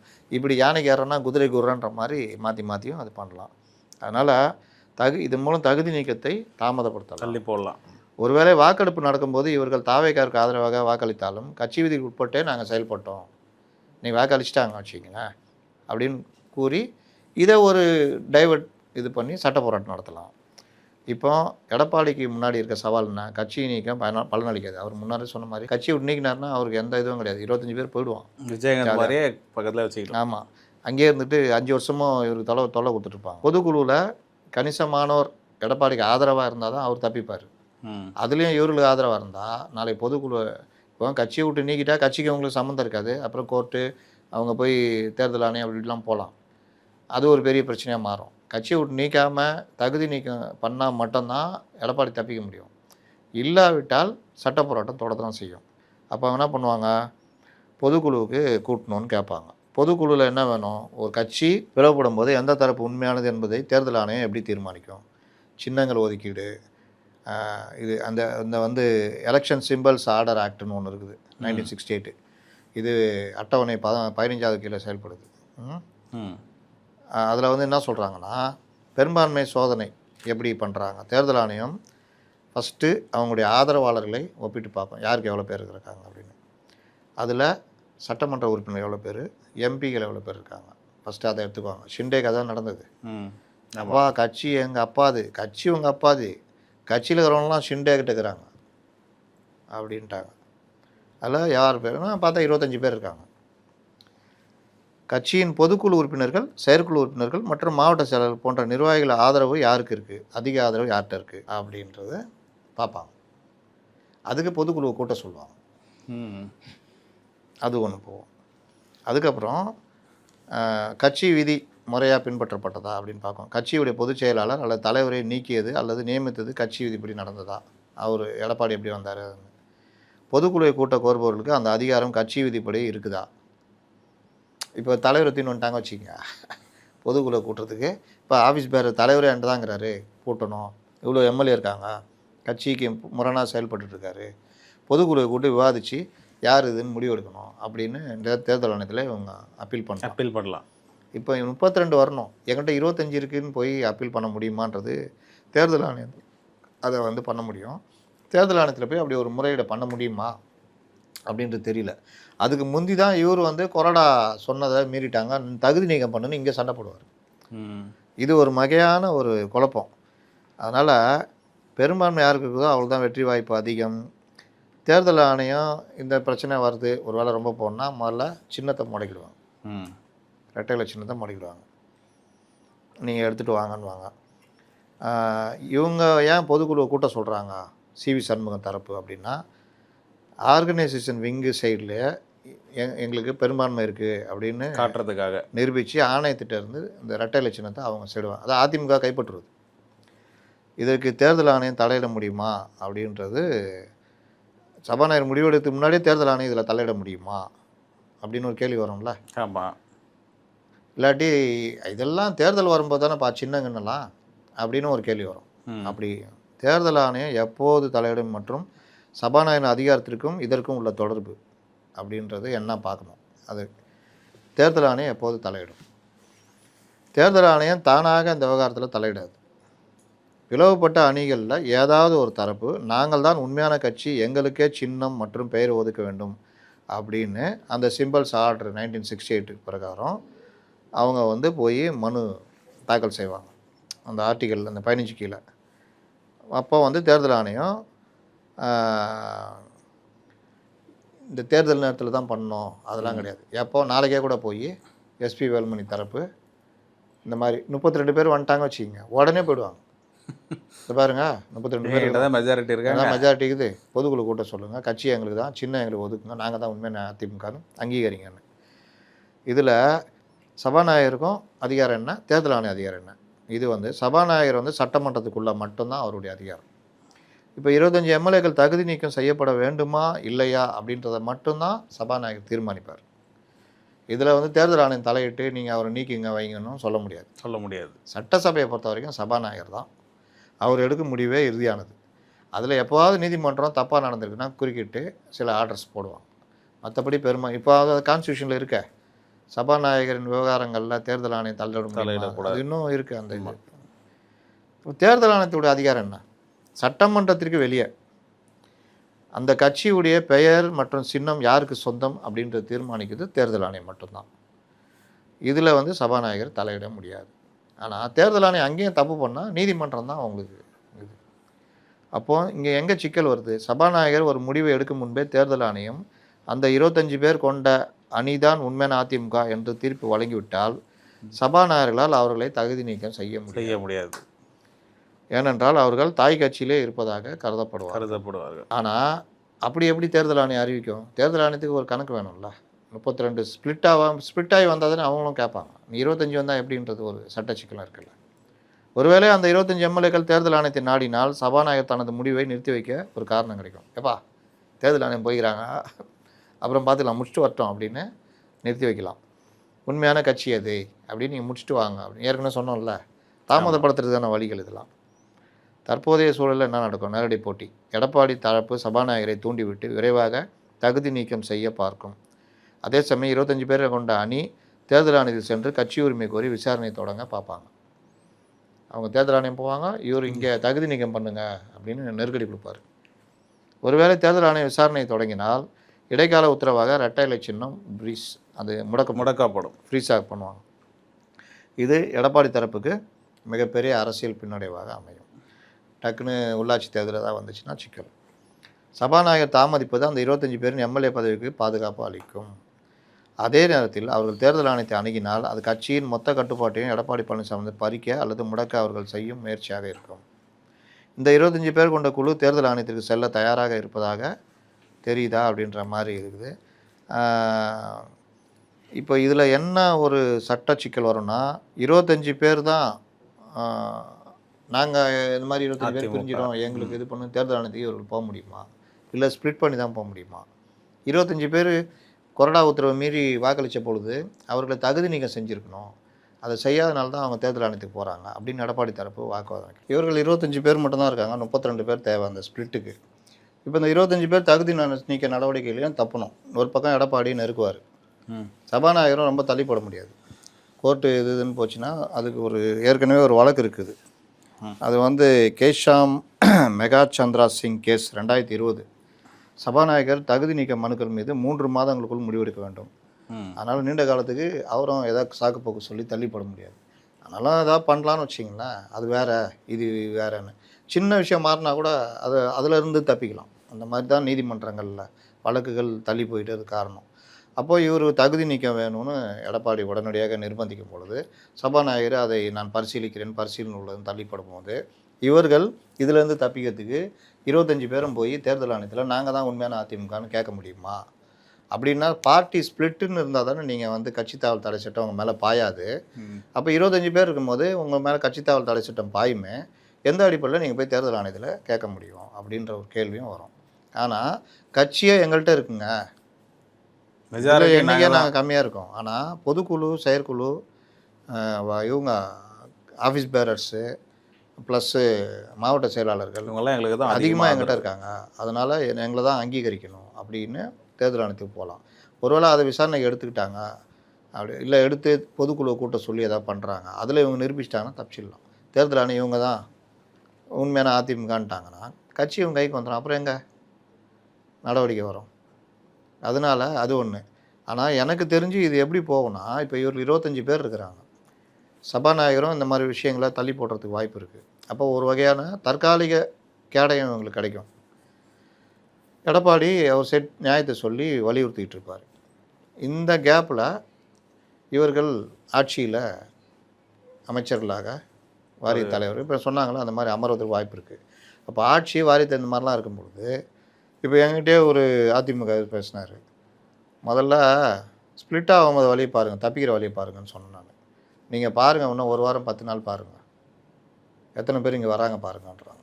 அதனால் ஆட்சி அதிகாரம் கையில் வருது, மேலும் சில பேர் இந்த சைடு அதில் கொஞ்சம் டைலமாவில் இருப்பாங்கள்ல, எதுக்குடா அவங்க இப்போ அவங்களே ஆட்சியிலே உக்காந்துட்டாங்க, இங்கே போயிட்டா நமக்கும் நல்லது அப்படின்னு சில பேர் முடிவெடுத்து 25 ஒரு 7 பேர் வந்துட்டாங்கன்னா இவங்க தரப்பு ஸ்ட்ராங் ஆகிடும்.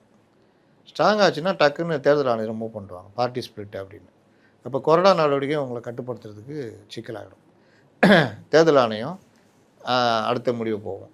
இங்கே சபாநாயகர் என்ன சொல்லுவார், அப்பா பார்ட்டி ஸ்பிளிட் ஆகிடுச்சு, அதனால் அவர் தேர்தல் ஆணையத்தில் இருக்கிறாங்க, அந்த முடிவு வரட்டும், நான் சொல்லிட்டு போகிறேன் அப்படின்னு அவரும் தப்பிக்கிறதுக்கு வாய்ப்பு இருக்குது. கோர்ட்டுக்கு போனாலும் இவர்கள் தரப்பு பார்ட்டி ஸ்பிளிட்டுங்க, நாங்கள் தேர்தல் ஆணையத்தில் முறைப்படி கேட்டிருக்கோம், கட்சி நாங்கள் தான் அப்படின்னு வாதிடுறதுக்கு வாய்ப்பு இருக்குது.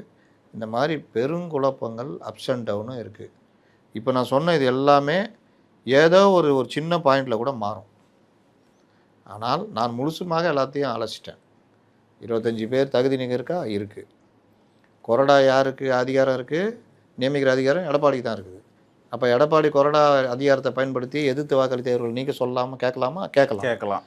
ஆனால் கொறடாவாக 2 பேரும் சொன்னதை அது பரிசீலனையிலேயே சபாநாயகர் வச்சுக்கிறதுனால கிடப்பில் போடலாம், அவர் கிடப்பில் போடலாம். அப்போ இதை எதிர்த்து கோர்ட்டுக்கு போகலாமா, போகலாம். ஃபைட்டு வேணுமா, ஃபைட்டு இருக்குது, டான்ஸ் வேணுமா, டான்ஸ் இருக்குது. இவங்க 25 பேரும் கோர்ட்டுக்கு போகலாமா, போகலாம். இல்லை 25 பேரும் இது தேர்தல் ஆணையம் போகலாமா, போகலாம். இந்த மாதிரி பெரிய இடியாப்ப சிக்கல் இதுக்குள்ளே இருக்குது. அதனால் டக்குன்னு எதுவும் தீர்வு வந்துடும்ன்றது நடக்காது. ஒன் வேர்டில் சொல்லணும்னா எஸ்பி வேலுமணி தரப்பு தான் வந்து வெயிட்டாக இருக்குது. வெயிட்டாக இருக்குது, தப்பிக்கிறதுக்கு வாய்ப்பு இருக்குது. நான் அதனால தான் உங்கள்கிட்ட இதுக்கு முன்னாடி கேட்டேன், நான் ஓபிஎஸ் மாதிரி ஏபிஎஸும் ஓரங்கட்ட படிக்கிறாரா அப்படின்னு கேட்டேன் நான். அதை நான் இப்போல்லாம் சொல்லவே முடியாதுங்க, எப்படி போகுன்ற சூழ்நிலை. இப்போ நீங்கள் சொன்ன இந்த இதில் வந்து எஸ்பி வேலுமணி தரப்புக்கு தான் அதிக வெயிட்டேஜ் இருக்கிற மாதிரி இருக்குது. இபிஎஸ் தரப்புக்கு என்னதான் பொதுச் செயலாளராக இருந்தாலுமே சரிங்க, 7 பேர் வரவே இல்லைங்க, 7 பேர் வரவே இல்லை. இவர்களும் நெருக்குறாங்க, கோர்ட்டில் வழக்கு போட்டு கோர்ட் உடனடியாக கொறடா நியமனம் இந்த விஷயத்தில் உடனே முடிவெடுக்கணும், தகுதி நீக்கத்தில்னு சொல்லிவிடுது. இவர்கள் இது தேர்தல் ஆணையம் போகிறாங்க, தேர்தல் ஆணையம் பொதுக்குழுவை கூட்டுங்கன்னு சொன்னால் அங்கேயும் எடப்பாடி தரப்புக்கே இது வாய்ப்பு இருக்குது. அப்போ இவங்க கதி என்ன ஆகும்? இடைத்தேர்தல் தான். அதனால் எப்படி வேணால் நடக்கலாம். யார் கட்சி அதில் தான் ஓபிஎஸ் ஒன்றும் இல்லாமல் போனார். இதனால தான் விஜய் அவர்கள் வந்து இபிஎஸ் சந்திக்கலையோ தெரில, பல காரணங்கள் இருக்கலாம். சரி சார், இதை பற்றியே பேசிகிட்டு இருக்கோம், நேரம் வேறு ஆகிட்டு இருக்கு, என்ன பண்ணலாம்? இன்றைக்கி சட்டசபை சட்டப்பிரிவுகளோக்கு என்னென்ன பிரச்சனை இருக்குன்றதை கொஞ்சம் விரிவாக பேசணுன்றதாக தான் எடுத்து வச்சு பேசுனது. இதே 1 மணி நேரம் போயிடுச்சு. ஆமாம், மற்ற விஷயங்கள்லாம் மற்றவர்கள் பார்த்துருப்பாங்க. இப்போ பிரேமலதா கேட்டதும் சரி, அதை உடனடியாக பரிசீலித்து அந்த ஜோதிடர் நியமனத்தை விஜய் ரத்து பண்ணது உண்மையிலே நல்ல விஷயம். கௌரவம் பார்க்காம உடனே அதை கூட சில பேர் எள்ளி நகையாடலாம், நாங்கள் மிரட்டினால தான் பண்ணிட்டாருன்னு. அதை பண்ணுறதுக்கும் ஒரு மனசு வேணும். அதனால் எம்ஜிஆர்கிட்ட அது இருந்தது, பண்ணுவார், ஏதாவது ஒரு தப்பு நடக்கும் உடனே அதை டக்குன்னு மாற்றிப்பார். நீங்கள் வெண்ணிராடு நிர்மலாவை எம்எல்சிக்கு போட்டார், அந்த மாதிரி இன்சால்வன்சி கொடுத்துருக்காங்க. திமுக பெருசாக ஆக்கிட்டாங்க அந்த பிரச்சனையை, உடனே டக்குன்னு அதை நீக்கிட்டார் வேற ஒரு ஆளுன்னு. அப்போ அந்த மாதிரி பல விஷயங்கள் வந்து நடந்திருக்குது. குறிப்பெடுத்துட்டு இருந்தார் சார் அவர்கள். ஆமாம், அது எப்பவுமே எடுப்பார், நல்ல விஷயம். அவர் தன்னை வளர்த்துக்கிட்டாரு, நல்லா சிறப்பாக செயல்பட்டாரும், நல்ல விஷயம். இன்னும் பல விஷயங்கள் சொல்ல வேண்டியது இருக்குது, என்கிட்ட பலரும் சொல்கிறாங்க. அதெல்லாம் நாளைக்கு நம்ம ஒரு இதில் நம்ம வச்சுக்கலாம். இப்போதைக்கு இந்த விஷயத்தை நம்ம முடிச்சுக்கலாம். இப்போ சார் ரொம்ப அழகாக உங்கள் கருத்துக்களை பதிவு பண்ணிங்க. மீண்டும் நேர்களை சந்திப்போம். நன்றி சார். இந்த வீடியோ உங்களுக்கு பிடிச்சிருக்குன்னு நம்புகிறோம். மேலும் இந்த மாதிரி பல விஷயங்களை தெரிஞ்சுக்க மைக்கம் சேனலை சப்ஸ்கிரைப் பண்ணுங்கள், ஹை பட்டன் கிளிக் பண்ணுங்கள், எங்களுக்கு ஆதரவு கொடுங்க. புதுசாக தொடங்கியிருக்க மைக்கம் என்டர்டெயின்மெண்ட் சேனலுக்கும் உங்கள் ஆதரவை கொடுத்து பல வீடியோக்கள் அதில் வந்து உங்களுக்கு வரதுக்கு ரெடியாக இருக்குது. இதுக்கு சப்போர்ட் பண்ண மாதிரி அதுக்கும் சப்போர்ட் பண்ணுங்கள். மீண்டும் ஒரு வீடியோ சந்திப்போம். நன்றி.